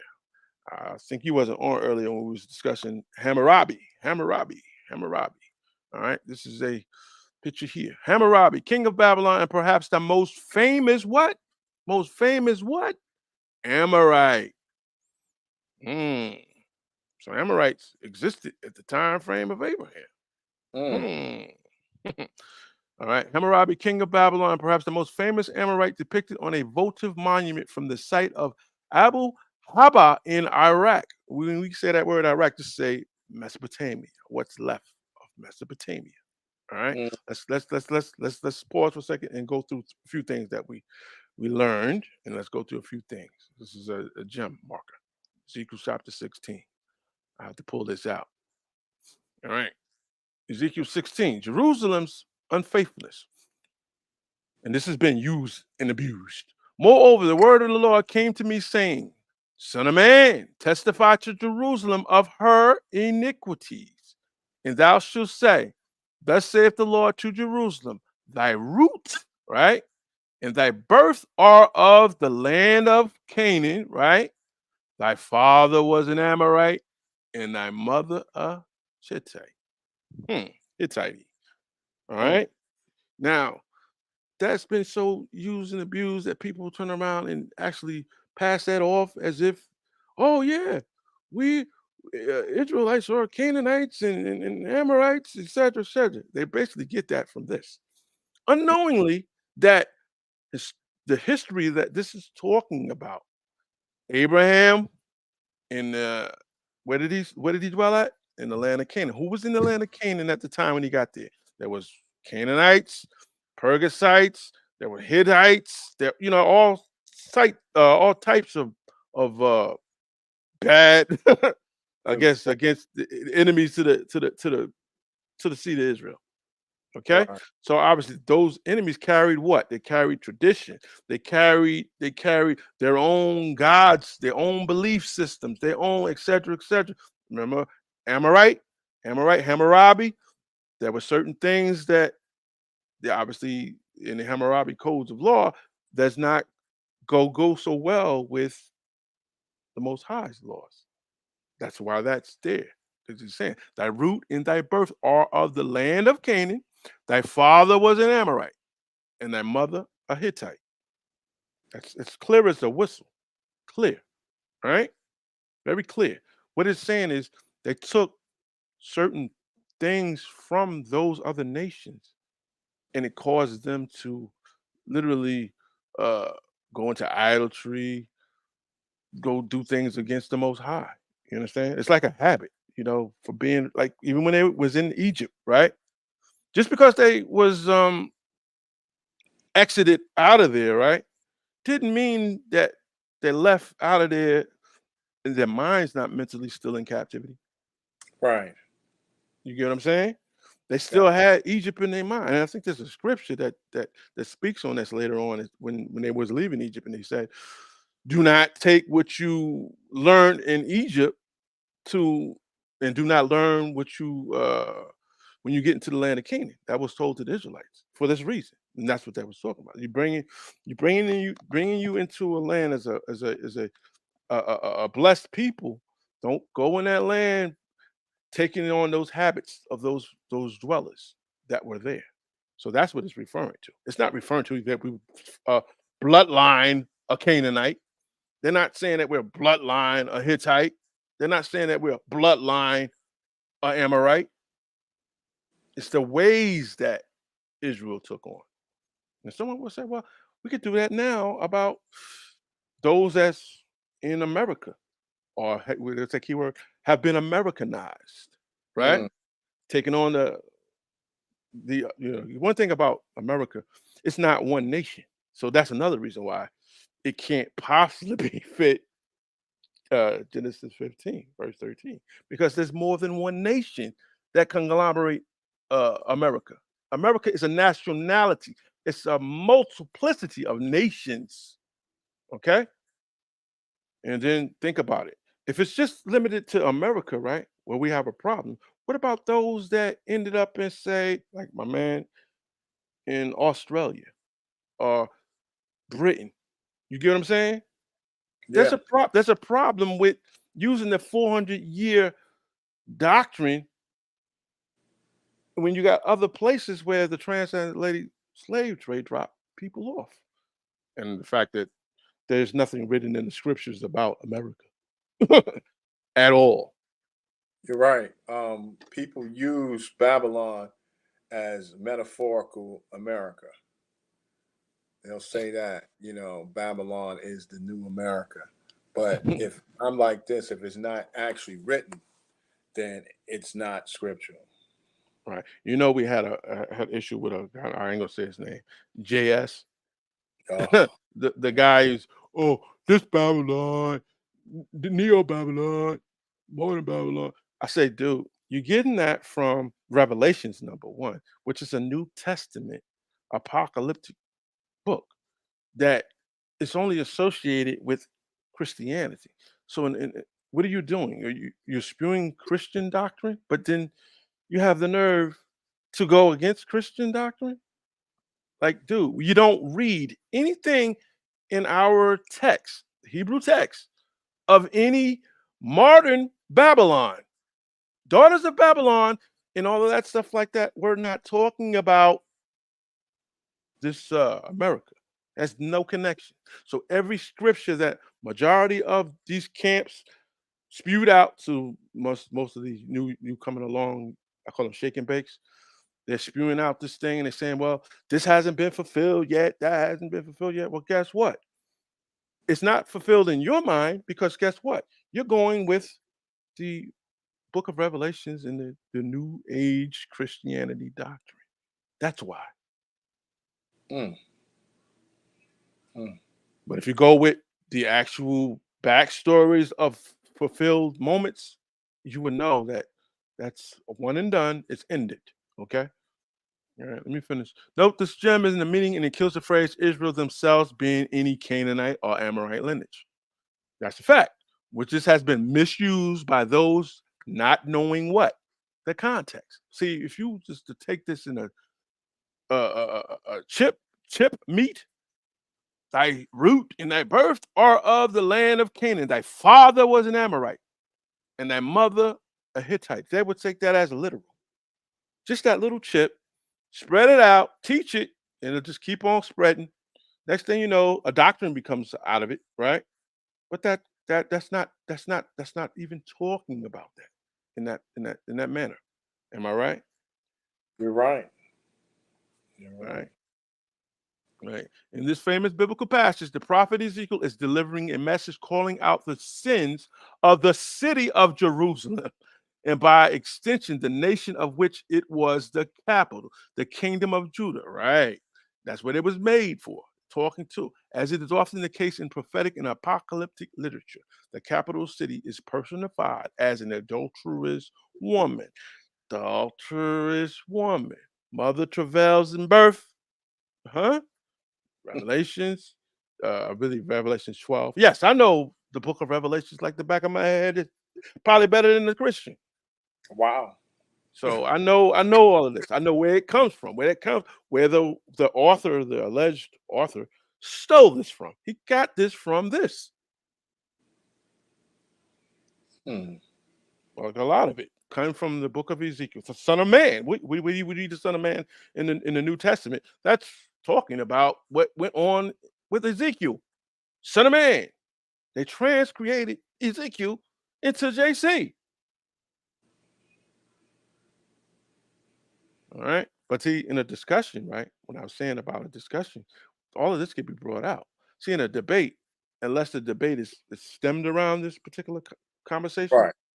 you're not going to have enough time to show the gems. Like me, usually any type of uh Christian, I'm talking about Hebrew Christian. I'm talking about Aaron. yeah, those type of mystic Christians, or even some of the mystic Hebrews that they deny that they study the Christian book or Christian theology, right? Right.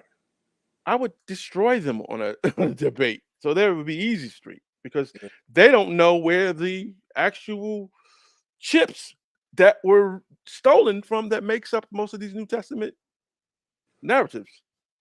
They have no idea. Mm.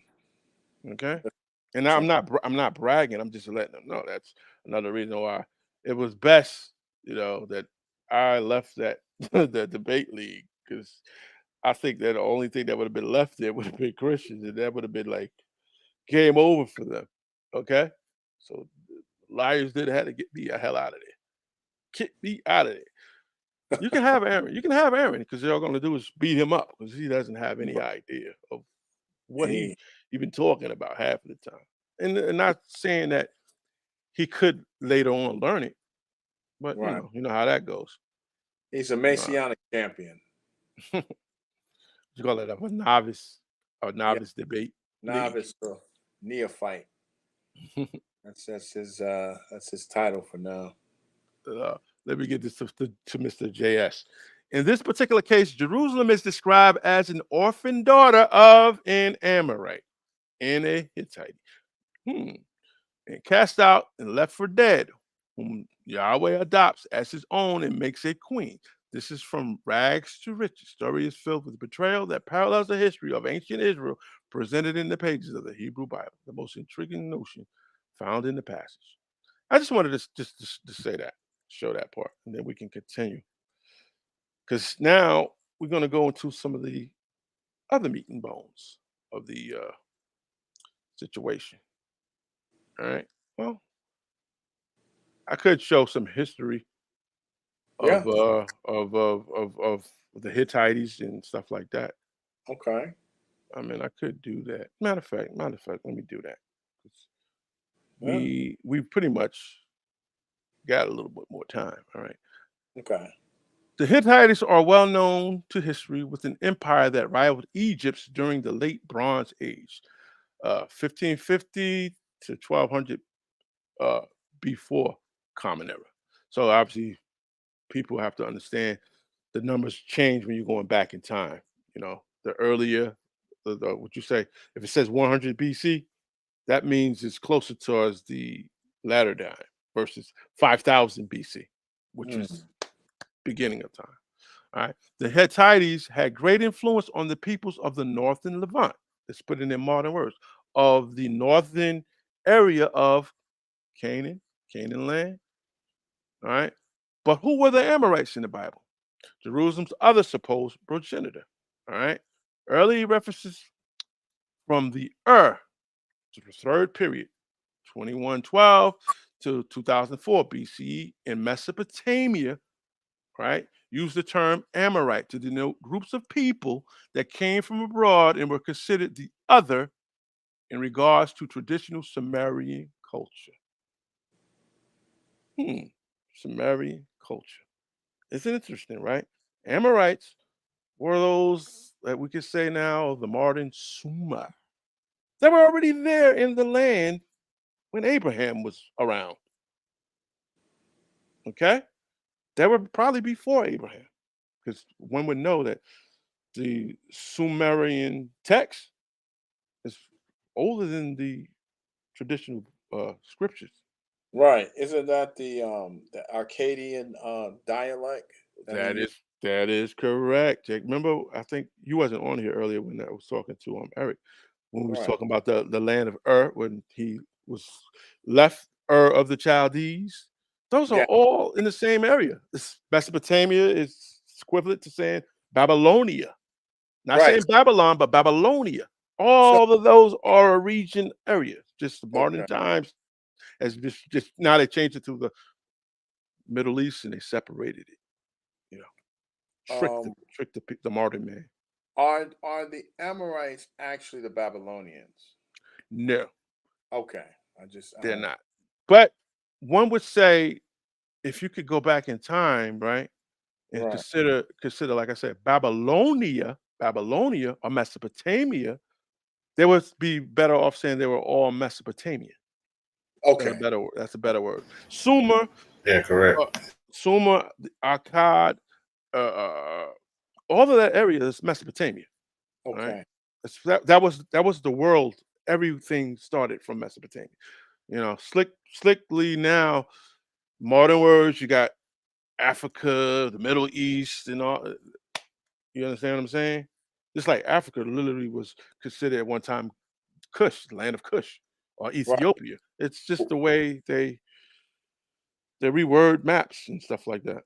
Now, But at one point, I didn't mean to cut you off. At one point, weren't the Africans called the people of Afri or Afar? Because I read that somewhere. No, what they try to say it was a part of a people called the Afar people, and Okay. when they came, they took that name and they just added the Greek word to it, and then it came out Africa, but it was Africa. Then modern times it became the word Africa. Okay. So it came from a certain people at a certain area. Okay. Gotcha. Mhm, mhm. I'm gonna read this last part, and then I'm gonna go back to it. Perhaps the most famous Amorite is King Hammurabi. We can pretty much nail put a knife in that one.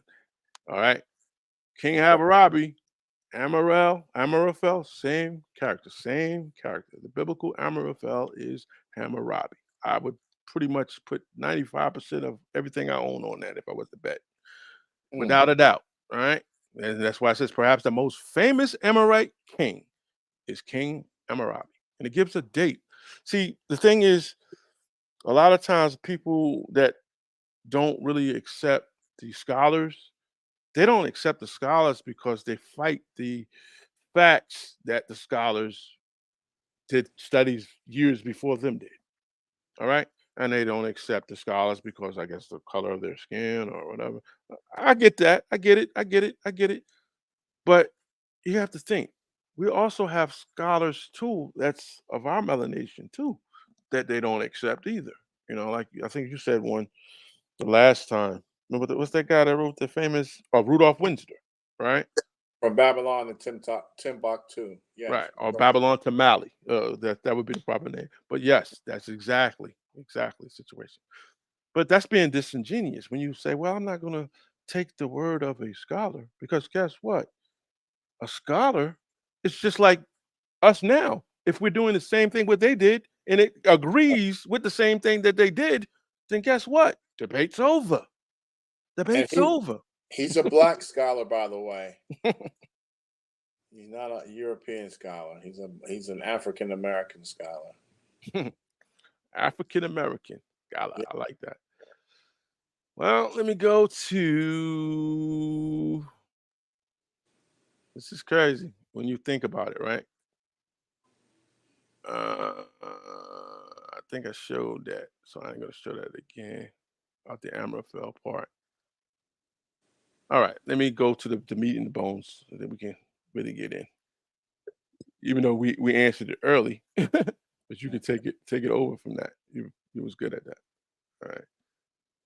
All right. Genesis 15:13 was fulfilled, and this is what a gentleman said.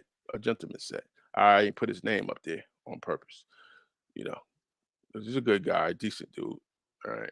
But he made good points because he used what the camps use. So Mm-hmm. that gives us a thing we could, you know, how we do it, dissect. All right. Genesis 15:13. This is what he's saying. This is what the camps are saying. Was fulfilled in 2019. And I can prove my claim used in Torah. This is what this says.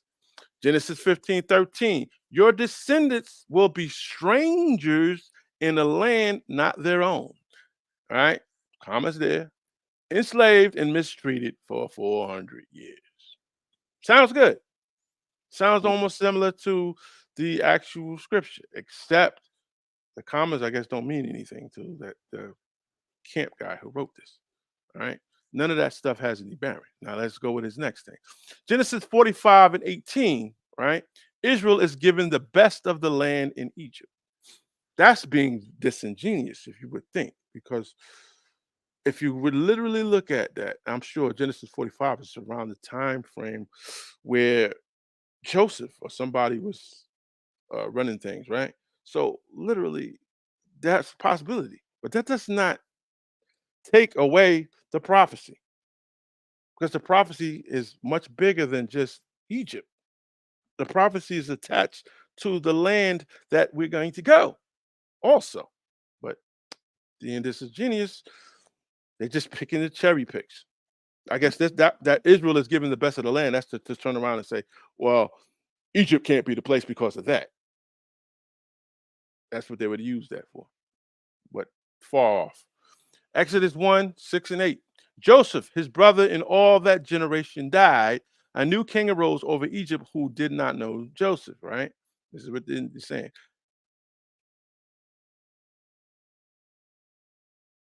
To shortchange the numbers, because there's a thing where I've seen on a lot of the debates, they come up with numbers to say, well, this Exodus took place at it was 215 years in Canaan and such and such and other that. So they say when Moses was around, it was only 40 and 80 years and this and that. And they try to do these calculations, not knowing that that doesn't have anything to do with anything. Really has no connection. That's actually the worst thing you could do. Even the scholars don't even agree with those numbers because guess what?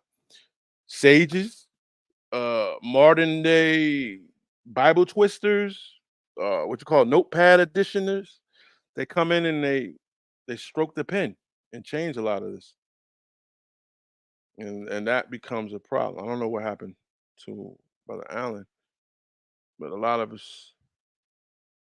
Oh, there he goes. I don't know what happened. You was Yeah, I switched to a different. Was it just me or hello? yeah. You're here. You're here. Okay, because I was like, what happened? Mm-hmm. I was like trying to figure out, was it me or? Okay, I'm back. Yeah. All right. But this is the like I said, this is what this gentleman that I'm not naming his name, but this is the same scriptures and chapters that most of the camps use. This is just what they use to, I guess, to downplay the actual full context of Genesis 15, which goes back from chapter 11 all the way through the whole chapter 15. All right. Okay. All right, Exodus 16, 6 and 16. Levi lived 130 years. Remember, I said those numbers, they try to use those numbers as their basis because they're trying to look for a way to formulate the 400 years and associate that with 400 years of being somewhere. Because, of course, that works if that was the basis of what the prophecy was talking about, but the prophecy wasn't talking about that, literally. Okay. You know what I mean? Moses left Egypt at 80 years old. Exodus 7. He's giving all of these scriptures and stuff like that. This is all supposed to debunk. This is all supposed to debunk that prophecy. Exodus 1 and 8 has to happen after Kohet's death mentioned in Exodus 1 and 6. No connection. All right. There isn't enough years of oppression to fulfill Genesis 15:13 before the years of 1619 and 2019, according to the biblical accounts, even for the most flexible biblical historian. This is what these camps are selling. All right. Ancient Israel does not fulfill Genesis 15:13. I'm sounding like my old former student, Aaron. He would say something like that. He would say something like that. He'd be interjecting all of this and that. Well, let's look at what we have for the whole 1619. What we know about 1619 is the fact that that is a date that they associated the transatlantic slave trade, but that's not the actual first set of slaves that arrived over this America. because you can go back a couple of years prior to that, right? And if you do that, it would actually put that out. All right. Let me look at here. He states Genesis was fulfilled in 2019, and I can put my claims to time. The strangers will be in the land on their own, mistreated for 400 years. Genesis 44, Israel is given the best of the land of Egypt. Exodus and all that. I'm just recycling what he said. Then he says that prophecy was about you and me, family. Okay, but then, like he said, he stopped at 13. And this is how he mixes the other things. But then I come back on the scene with, and when the sun was about to set, there was a flame, and behold, a smoking furnace, and lamps of fire which passed between these divided pieces. And in that day, the Lord made a covenant with Abraham, saying, to thy seed, I will give this land from the river of Egypt to the great river Euphrates. That's part of the same prophecy. Am I correct? Yes. Part of the prophecy. How does America fit in that? I don't know. I guess from a metaphorical point of view, this is what people believe, and because of this has caused great confusion. Well, then you would have to say you have a metaphorical America, a metaphorical Egypt is America. Then you must have a metaphorical land also. You know, I know we encountered some of the America is the promised land route too. They they have a whole total different opposition of that scripture. Right. But they never get on any type of platforms and state this mess. All right. In that day, the Lord made a covenant with Abraham, saying, to thy seed, right? Didn't say to the Israelites. Does it? No, it does not say that. To thy seed, I will give this land from the river of Egypt to the great river of Euphrates. The Kenites and the Kenizzites and the Canaanites and the Chittites and the Perizzites and the Rephaim and the Amorites and the Canaanites and the Evites and the Girgashites and the Jebusites. Those are all connections to the land, part of the prophecy. All right. When did the transatlantic slave trade begin? America's history of slavery began long before Jamestown. The arrival of the first captives to the Jamestown colony in 1619 is often seen as the beginning of slavery in America, but enslaved Africans, right, arrived in North America in as early as the 1500s. Yeah. All right. 1619, 2019. I asked this guy a question in the group. All right. When was the Emancipation Proclamation? This is very important that he knows this if you're going to use the 400-year thing to definitely put it on America. All right. Well, the Emancipation Proclamation edit is just by the U.S. President Abraham Lincoln on January 1st, 1863. Wouldn't that put that short of the 400 years by quite a few years? By quite, yeah, like you said, it would. All right. It would. All right. That freed the slaves of the Confederate States. Oh, so I guess he would say, well, partial. Those probably weren't. This is how he would say. Those were probably not the Israelites. When it's not supposed to be about the Israelites, it's supposed to be about the seed. Partially, it wasn't about the seed. Then they did that. So that doesn't count. That's what they would say. And I would say, dude, give it up. Give it up. All right. Give it up. Because even that, right?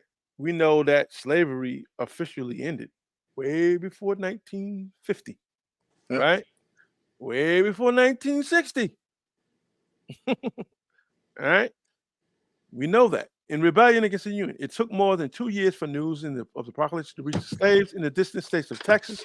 The arrival of the news came on June 19th, 1865, and many of our brothers and sisters celebrate this very day called the Juneteenth. Mm-hmm. Or what do they call it? Emancipation Day. Right. They say Happy Juneteenth. And it's funny. It was made official by that of Donald Trump. When did he give it? Around the time frame of 2019. Executive order. Right. So that those that try to use that letter because it says 400 the 400th year of the slave trade, they have to realize that has nothing to do with Genesis 15. That's what I was going to ask. What does this have to do? What does the anniversary of the 1619 through 2019 have to do with Genesis? Because it's passed already. We're in 2023. That's what I ask a lot of people who believe in that particular doctrine. That's how they go. Let's look at some more. What was the judgment? And when when was the judgment? And I used to be in another chat group where there was a big thing going on about it's the COVID-19. It's the judgment. COVID-19 is the judgment. The Most High put COVID-19 on the United States as a judgment, according to Scripture. Really? But, yeah, I've heard that. Right, but we all know that the COVID was a worldwide thing. Right? It had nothing to do with the Most High. Actually, I don't know. Should I say that on here as far as where did it come from? Or I'll save that. It wasn't nothing to do with the Most High. Yeah, probably was something created in some lab. Somebody dropped that shit over there and all that. It has nothing to do with the Most High, though. It has nothing to do with the Genesis 15 judgment upon nations either. And what year is it again? 2023 right now? 2023. So if that had anything to do with America, why are we still here? You remember this one gentleman, what he said? You remember that post? He said, "Oh yes." You know, without naming him, you can get into the details. Mr. TF. Mm-hmm. Right. His analysis was that Genesis chapter 15, verse 13 had to do with the 1619 Jamestown slavery information, and that it's one and the same. But as you already explained earlier, there is no particular wording in Genesis 15:13 that says anything about America. This is one thing we can always know about the Most High. When the Most High talks to his prophets, he gives them the right information. There is nothing scripturally that says that 400-year oppression would be in America in that scripture. It doesn't say it.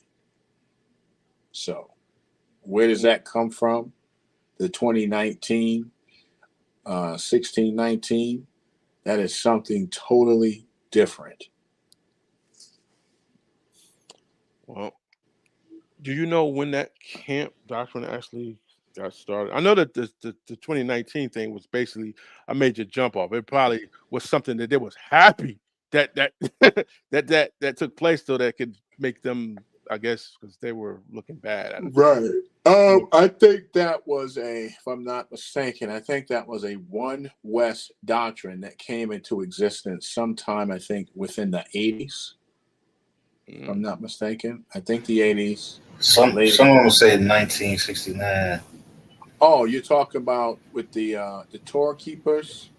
Well, I don't know. I just know as you case that we've been teaching this since 1969. I can't prove it, but that's just what they say. So you're talking about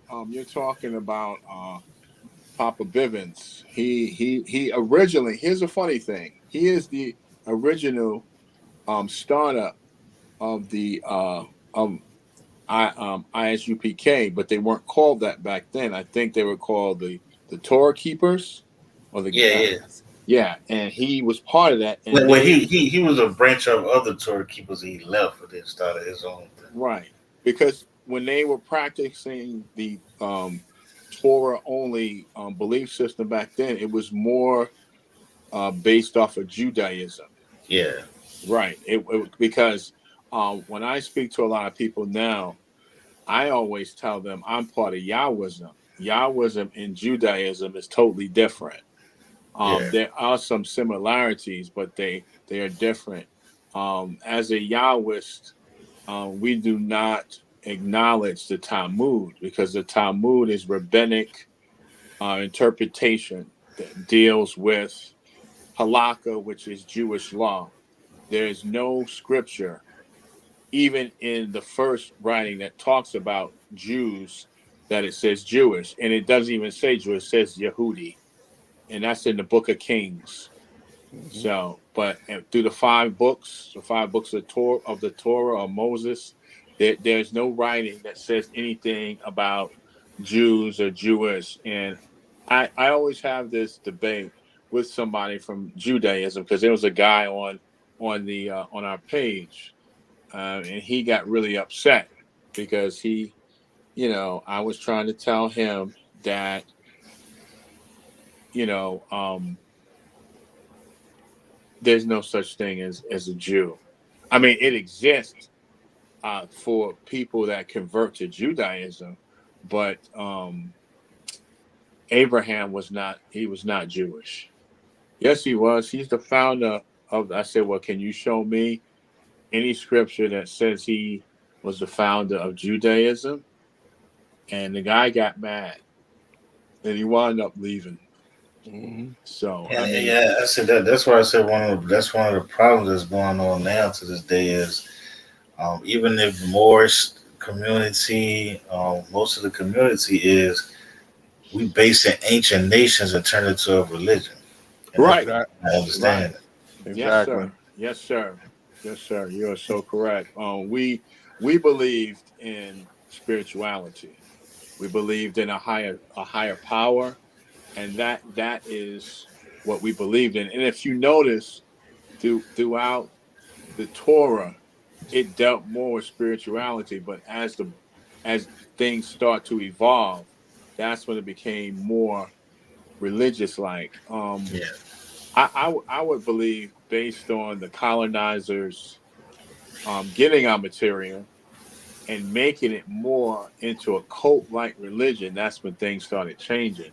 You know what I'm saying? Because if you notice, for a long time, you would never hear anyone say, and to this day, when I talk to many Christians, when I said to a lady at my job who was a Christian, she was playing around with me, and I said, "You better leave me alone, for my God, stops you." She said, "Who?" And I pulled out my necklace, and it said YHWH, and she's like, "Who's that?" I'm like, "He's my God and your God. It's Yahweh, the God of the Hebrews." She's like, "Who's that?" I'm like, "What?" She says, "Who's that?" I said, "You don't know who Yohe Wahe is?" She says, "No." I said, "He is the God of the Hebrews. He is my God. He is your God." And she says, "Well, I just call him God. That's his name." I'm like, "That's not considered a personal name. You'd have to go in the book of Exodus, chapter 3, verses 15 through 17." And I say, actually reveals his name to Moshe. But here's the thing: if you do not have because I have multiple Bibles. If you do not have a I have a Torah commentary where it actually uses the Tetragrammaton. I have the Book of Yahweh, which uses the actual spelled out name, and I use this book strictly when I'm dealing with KJV fanatics. I have the proper name version, King James Bible, and I only pull that out because when I used to have debates with certain people, this was like earlier, several years ago, and I would debate them, and they were like, "Do you have a KJV?" I'm like, "What?" They say, "Do you have a KJV?" I'm like, "Does it matter?" They say, "Yeah, because if you don't have that, I'm not going to debate with you because that's all I use." And I screenshot all that's when I started learning about screenshots and stuff. And I was like, I don't have a KJV. They said, well, I'm not going to debate you. I said, well, can I use the online? And they didn't mind. I'm serious. This is no, so this is why, and anybody that knows, scholars say it all the time. You're not supposed to use just one particular Bible because each breakdown, even though it's the same writings, is explained differently. It's the same writing, but it's more in depth. So I have over about 20 or 30 Bibles. And I even have one that says Yahuwah because I had a guy who was a Yahuwah fan. So I said, okay, I have a Yahuwah Bible. Would you like me to use that? And he kind of said no in a way. He didn't want to do it because he didn't think I had one. He didn't.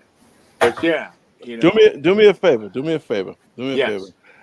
Yes. I'm at this point where I don't really want to give away the actual scriptures that really lock it into where this prophecy took place at, but I'm going to give one. I'm going to want you to use your version, any version that you choose. Psalms 105. Just read it for me, and then we can close this out on this Okay. 400 years. Do you want me to use the Tanakh, the Holy Scriptures, or the Septuagint? Use the Septuagint. We was doing Okay. the Septuagint. Okay. Psalms All right. 105.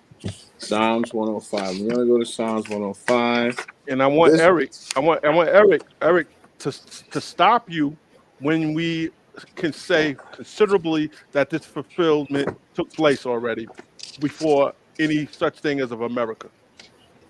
Okay, right? So you said Psalms 105. 105, first verse. Started off in the first verse. Okay, and right now. Okay, you want me to go now? Yep. Okay, this is Psalms 105. I'll be reading this out of the Researcher's Library of Ancient Texts, Volume 3, the Septuagint, the 1851 translation by Sir Lancelot C.L. Brenton. Okay, Psalms 105. Give thanks to the Lord and call upon his name, declare his works among the heathen. Sing to him, ye sing praises to him. Tell forth all his wonderful works. Glory in his holy name. Let the heart of them that seek the Lord rejoice. Seek ye the Lord and be strengthened. Seek his face continually. Remember his wonderful works that he has done, his wonders, and the judgments of his mouth. Ye seed of Abram, his servants, ye children of Jacob, his chosen ones.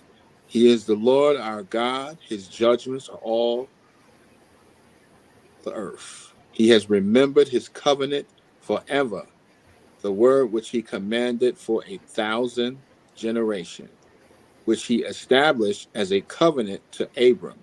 And he remembered his oath to Isaac, and he established it to Jacob for an ordinance, and to Israel for an everlasting covenant, saying to thee, which I gave the land of Canaan, the line of your inheritance, when they were few in number, very few, and sojourners in it. And they went from nation to nation, and from one kingdom to another people.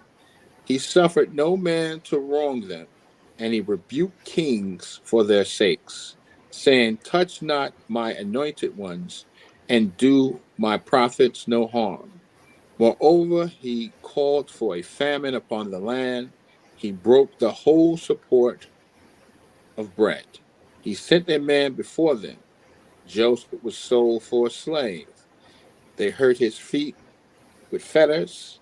His soul passed into iron until the time that his cause came on. The word of the Lord tried him as fire.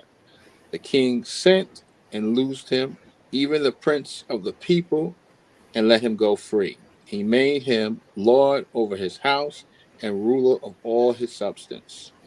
No chastise his rulers at his pleasure, and to teach his elders wisdom. Israel also came into Egypt, and Jacob sojourned in the land of Cham. And he increased his people greatly and made them stronger than their enemies. And he turned their heart to hate his people, to deal craftily with his servants. He sent forth Moses, his servant, and Aaron, who he had chosen. He established among them his signs and his wonders in the land of Cham. He Yeah, I said, mean, damn, yeah, all that. "You want me to continue?" No, you can actually stop. Okay. As much as you read, right? And Right. that could have been even a little bit longer. Right. Do you see that as completely showing the fulfillment of Genesis 15? Um, I mean, basically, it's talking about Abraham's descendants. I think that would give enough information. I don't think this has anything to do with America. I Nah, mean, if you ask me from my perspective, this is basically giving a summary of I mean, God's it was talking people. about him. I mean, it was talking about Jacob, how he gave him the land to Right. Moses. Right. It sounded like he put Joseph in there too to even when we was established in Egypt. So Correct. Right. yeah, It basically, like I said, it sums up the whole entire Genesis 15 chapter, yeah, yeah. right? But Right. the problem with many of these guys, right, when it comes to like you, I know that you was reading, it was tough. It was tough to read that whole thing. It's tough. Right. But all the elements are right in that psalm. And the problem that they have with that psalm, they would say, Psalms is a prophecy. That's how they go, how they Right. do.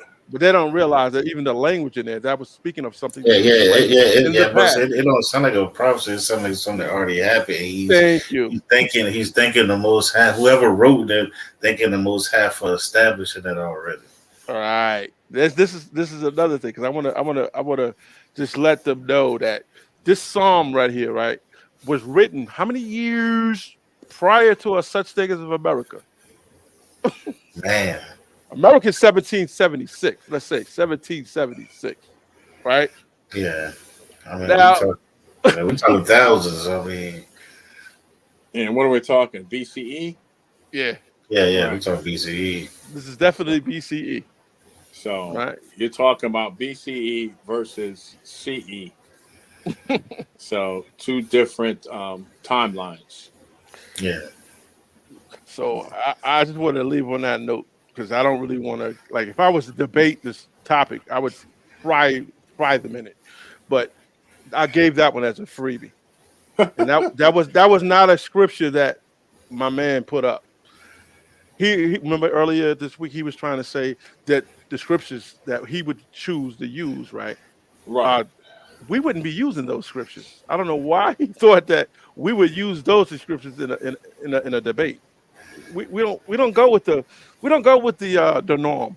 We go Right. with actual we chop suey these groups of He said chop suey. what do you call these guys? These shake and bakes. We chop suey them. We put them on the Nemo's chopping block. yeah. Okay.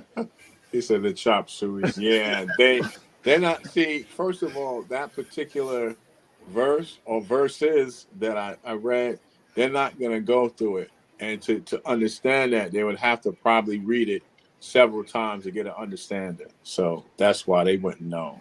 Yeah, just that verse 42 alone is like a killer, right? Right, right. For he remembered, for he remembered, for he remembered, past tense, for he remembered his holy word, which he promised to Abraham, his servant. Right, Game over. Yeah. right. So, I mean, It sounds like it's somebody who's saying he promised Abraham and this happened and I'm thinking the Most High forward. Thank you. Thank you. right. How Well, could it possibly be us in modern day times? Well, I told you. Yeah, he actually had a debate there. I think he lost that one too. I think if I'm mistaken. Right. He had a Everybody- debate on the 400 prophecy being on America or something like that. Right. Why? And I said this to another gentleman. I was asking I stopped debating because it was worthless. Talking about my man. I'll say his initials, Y and Y. I know who you talk about. Right. My thing was we have to stop placing ourselves in the Bible. That is not us. We were not born. That comes from Nation of Islam teaching and stuff like that. Right. Wow. We are the descendants. We're not the ancestors. When I tell people, listen, we weren't back there. That's not us. We're not in captivity. Okay, we're in mental captivity. But as far as wearing yokes and walking around with slave papers, we're not doing that. Hold on. You Yeah. said mental captivity. That rings a bell. Wasn't the Israelites in mental captivity after they exited out of Egypt? Wasn't Yes, they they in mental? were. Yes, they Oh, were. oh, Yes, they so were. so so the numbers that they would have came up with to try to manipulate to come up with the 400 years not being in Egypt didn't add up. You know why? Why? Because Why? they left out the captivity that they were in mentally. Yeah, Stupid. Yeah, man. But you know how that is. Like I said, you know how our people are, how they look at things, you know, yeah, and they look at things as if they're in, you know, like I had a guy tell me, "Oh, yo, we're in captivity." I'm like, okay, so you're saying you're one of the ancient Israelites, and he said, "Yo, we're in captivity, man." I said, brother, we weren't back there. We're now. Okay, we're not in the BCE timeline. We're in the CE timeline or yeah. AD. We're literally writing our history right now. We're living our Right. Thank, history right now. thank Yes. you, We thank you, make our thank own you, history. Yes, thank sir. you.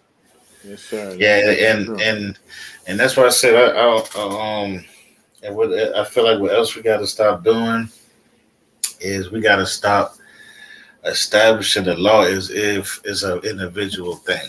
And that's one thing I don't like because I hear somebody say, "Oh, I follow the whole laws of this and this and that," and then I say, "Well, what about Leviticus 25:4 with the sabbatical law, which is actually the land you have to be in that land to even follow that law." Yeah, You I know what I'm told about saying? the land, Yeah, the land Sabbath, the land Sabbath. We can't do the land Sabbath. We yeah, ain't yeah. there. Now it should be. It's, you know, you can practice it. You can do the moral stuff. But if you think that you're going to take these laws that was in the nation of Israel that was established as a nation, and then you're going to live it in America, You and then can't. you're foolish. You can't.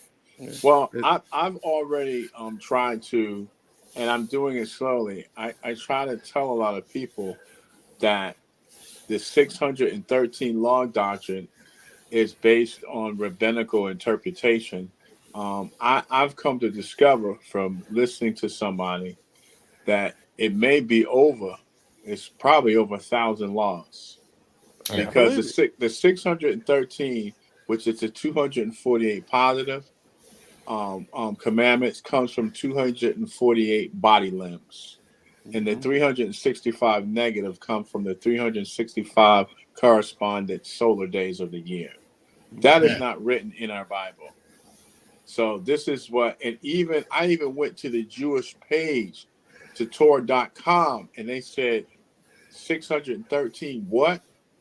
So it's based on who is explaining it. So it is over 613 laws. It's yeah, way more. and like I said, they're establishing like it's a visual thing. When he punished the nation, he punished you as a nation. He didn't punish you as an Yes. individual. So Yes, he does. So Yeah. when you in this nation, and then we had the priests to judge you, it was based off these laws. Like they got to look at it as a national law. It was something that was there, and you got punished for. You got put to death for certain ones. If something happened, you know, and you had a judge in front of you. That's why I tell Christians all the time. I'm out talking to some Christians, and they I'll was be like, right you should, back, though. I'll be and they right was. back. They was Okay. like, you shouldn't judge. You shouldn't judge, right? And I said, what is judging? And I said, don't you understand judging? When they say don't judge, they're talking about because we don't have Levitical priests anymore. We ain't Right. have, we are not under a nation. So when you talk about judgment, judgment comes with a sentence, right? Do you know he turned around and was making fun of this girl who left the church and said, "Yeah, we be making fun of her and saying, yeah, you going to hell for not coming to church." I said, don't you Oh, understand? That's directly judging. You just it send is. somebody into hell, but y'all turn around and tell somebody don't judge. But that's the same thing you're doing. It You know what I'm is. saying? That's what I say. Y'all use a lot of words y'all don't understand. Like they say about the sacrifice thing. I found this verse a while ago years ago, because I got tired of them kept talking about why y'all don't sacrifice animals. I showed them about Solomon. He was talking to the people, and the people said, well, when we lose our temples and we go into our captivity, what are we supposed to do? He said, pray. I said, prayer was already introduced in the Old Testament. We didn't need no man to come down the cross and be no lamb because he was trying to stop sacrifice. Sacrifice been stopped when we lost our temples because that's where we use sacrifice at. You know what I'm saying? So it's like a lot of stuff they don't understand. They don't understand the reality of it. They don't understand that we had a nation. We was not a religion, so we wasn't sitting around trying to be holy. We were trying to live as a nation under certain laws that ain't nobody go for fully do. You know what I'm saying? Nobody go for Philly. How can you teach that we all sinners, we all go sin, we all go do stuff? So how do you think you gonna follow all these laws, all these things? You're not gonna do it, and you're not gonna do it in this society.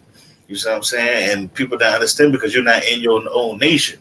When we establish our own, like the Mona, people talk about them, but they're establishing their own land. They're trying to put their own culture. They're trying to put their own laws over to where they can follow these things. Right. You know, but when you under a captivity, I ain't even say we got captivity, but when you under, I'm just gonna say oppression under another nation.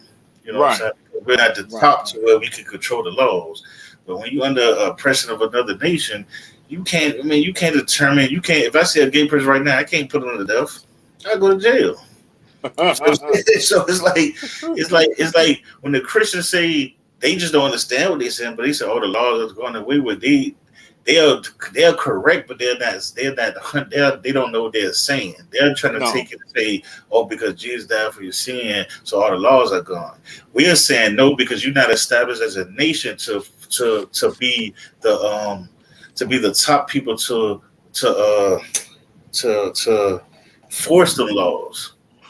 That's why when Most High said, you always can follow the commandments. That's one thing you can't follow the commandments. You can be good to your brother. You can worship the Most High. You ain't got to worship idols. You ain't got to have sex with nobody. Wife, you don't have to steal. Them are things you can't always do any nation you under. The last captivity, I have to say it, where the most the Most High gave Ezekiel to teach the nation that was left, a remnant. That's chapter 18. And within that chapter, he is literally saying that at this point, right, that he would not anymore, it was in the parable, that he would no more, right, do certain things to the way the Israelites were as an assembled house, right? And this is where the Christians that came up with not say the Christians, the New Testament authors came up with this idea to create the law is done away with doctrine. Yes. They stole that from the book of Ezekiel. But here's the thing, though. Here's the thing. And like I said, because I used to be a Messianic Hebrew, and I still read the New Testament to understand the mindset of a Messianic or a Christian, they really do not read their book.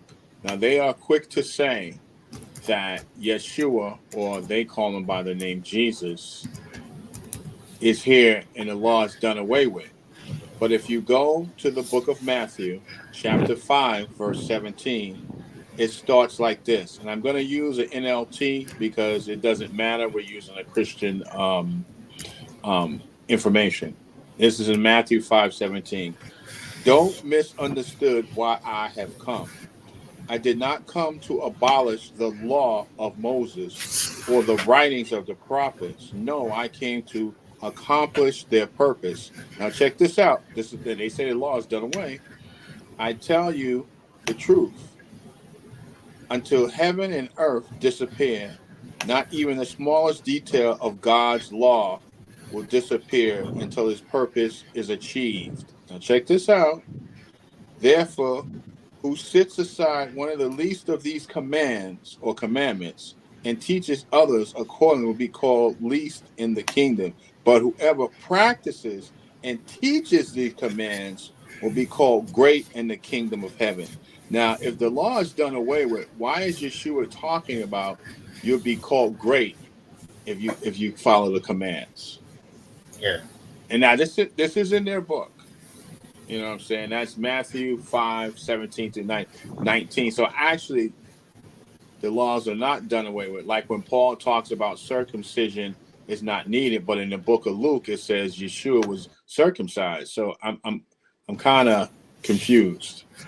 Well, the thing is, we have to be frank about this. Majority of the things that you're going to read in the New Testament from the four Gospels Right. were some of them were written by people with the good mindset. Okay, and Right. then other places, you have persuasions that hated the Most High that wrote things in the bad. Okay, Right. so when we look at the New Testament and we seem like we supporting the New Testament, we only are supporting it from the things that are written then that is good. But that's not saying that we are supporting the New Testament because we believe in it. Oh We no. are we are supporting it because there are some good written in the New Testament by those that had good intentions. But Right. it's still not our writing. That's what And they have to understand. let me pull this up real quick, just so I'll talk, because I want all the Old Testament when they use this animal sacrifice stuff and like I want y'all to see this. I show this verse. Can I see it? Yep. Okay. What is it? Can you see it? Yeah. Well, hold on. I took I it down can't see by. it I because Yeah, can't it see ain't. it. It ain't show up. It's just going a blank screen. Yeah, that's what I see, man. It popped. I just could see out again. First, everything was black. Yeah. Let me see if I can print it It's up. got whatever's up there. It just says a check mark on it. Oh, there we Uh, go. It oh was man, up there. I just jumped out of it. Hold on, let me get back in. Hold on. okay. Yep. I'm sorry, I can't see anything because I guess Yeah, I ain't sure yet. I just took it off. Yeah. Yeah. okay. Yeah. But Alan, I had to say that part because a lot of times many of them they get it confused when we use the New Testament. They thinking that we're supporting it. But No, in reality, we're far from supporting it. What we are no. doing is showing the Christian that his own book says certain things Right. against him. It does. And do you know that a lot of Christians don't know that they have a dietary law? Oh yeah. It's in the book of Acts, chapter 15, verse hmm 29. That's their Christian dietary law, but they don't follow it. They Yeah, don't. yeah, they don't follow a lot of that. Was it? They ain't really followers. Can I see No. it? Oh my. Yes. Very Yes. yes. All right. And this is where I just found, you can see it's 6 years ago. So I just got, people, New Testament always been like, animal sacrifice, this and this and that. So I have found this verse is Book of 8, Kings. Book of Kings 8:46-51. When they sin against you, for there is no man who does not sin, and you are angry with them and deliver them to an enemy, so that they take them away captive to the land of the enemy, far off or near. If they take thou, if they take thought in the land where they have been taken captive, and repent and make supplication to you in the land of those who have taken them captive, saying, we have sinned and have committed iniquity, we have acted wickedly. If they return to you with all their heart, with all their soul in the land of the enemies who have taken them captive, and pray to you toward the land which you have given to their fathers, the city which you have chosen, and the house which I have built for your name. Okay. Mm. Guess what? Guess what? You What? just fine tuned into a cut for the guy who wanted to debate over that topic. All right. When he was talking about righteous and all this and that in the book of Daniel. Well, guess what? Oh. Daniel says this same thing too. You know that, right? In Yeah. chapter 9. You know that, right? The same exact thing. Oh wow. Oh He wow. says it says the exact identical thing in chapter 9. Oh Yeah. my. Hmm. Hmm. Hmm. Hmm. He would never believe that. Imagine that. Imagine that. He would never believe that, bro. Well, this is the same kid, was going to try to pull a debate on Levitical 26. That's basically all that is really doing is Leviticus 26, 42, 45. That's what that really is. And I try to explain to him that that is the situation that happened several times, not just in the captivity of Babylon. Think about the book of Judges. How many times Israel went through a judge and they were put in some type of captivity? No. Over and over and over and over and over. Yeah. So what do you think they go back to? They have to come back to the Most High. They have to repent. They have to pray to the land, to the direction of the land.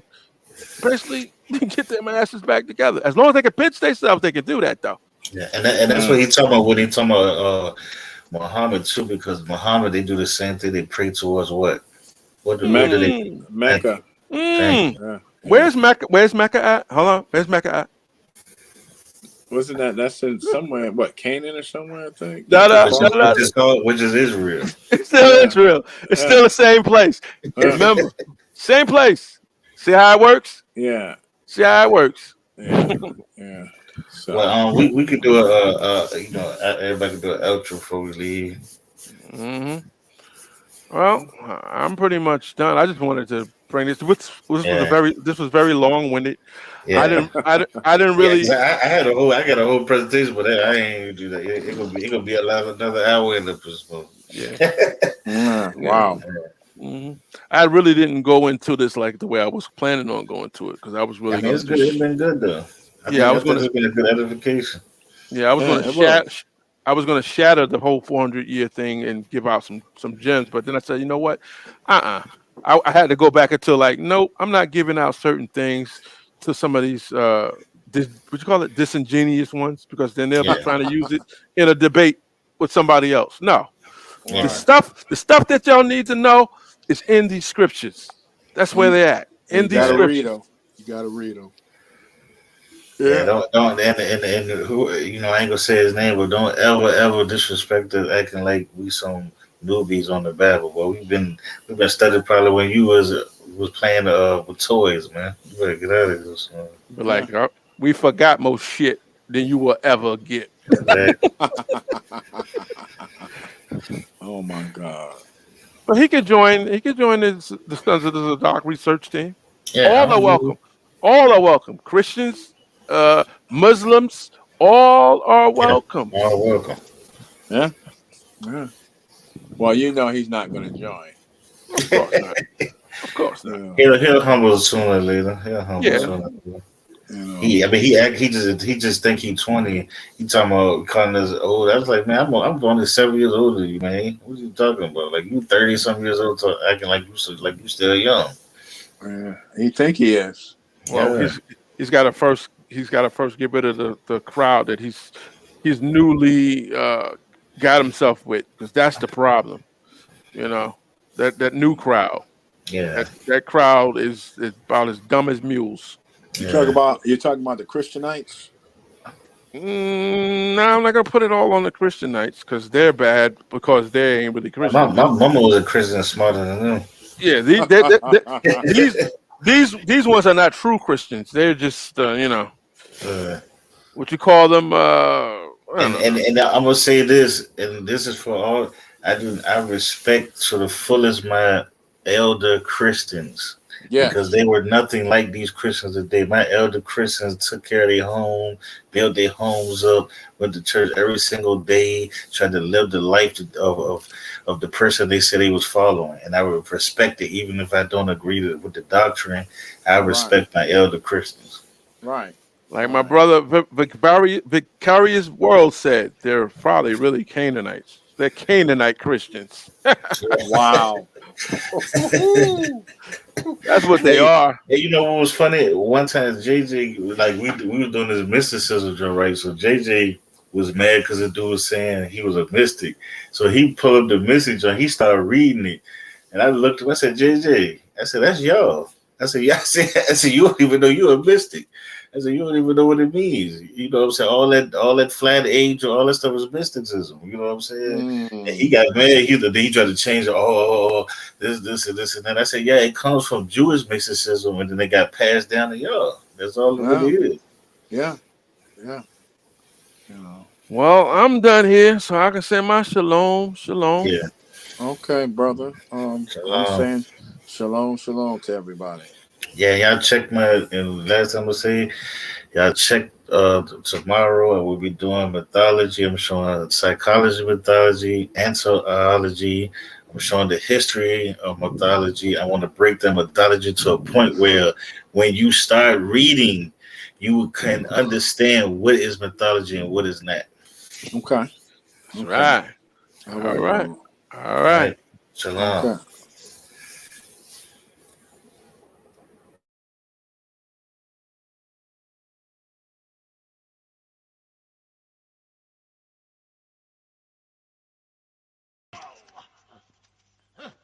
What do you want? I'm gonna kill you, you bastard!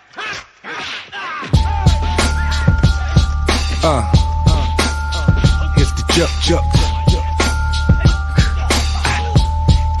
All you see is crooks. Shout out to Havoc, good looking on the beat. Forever P.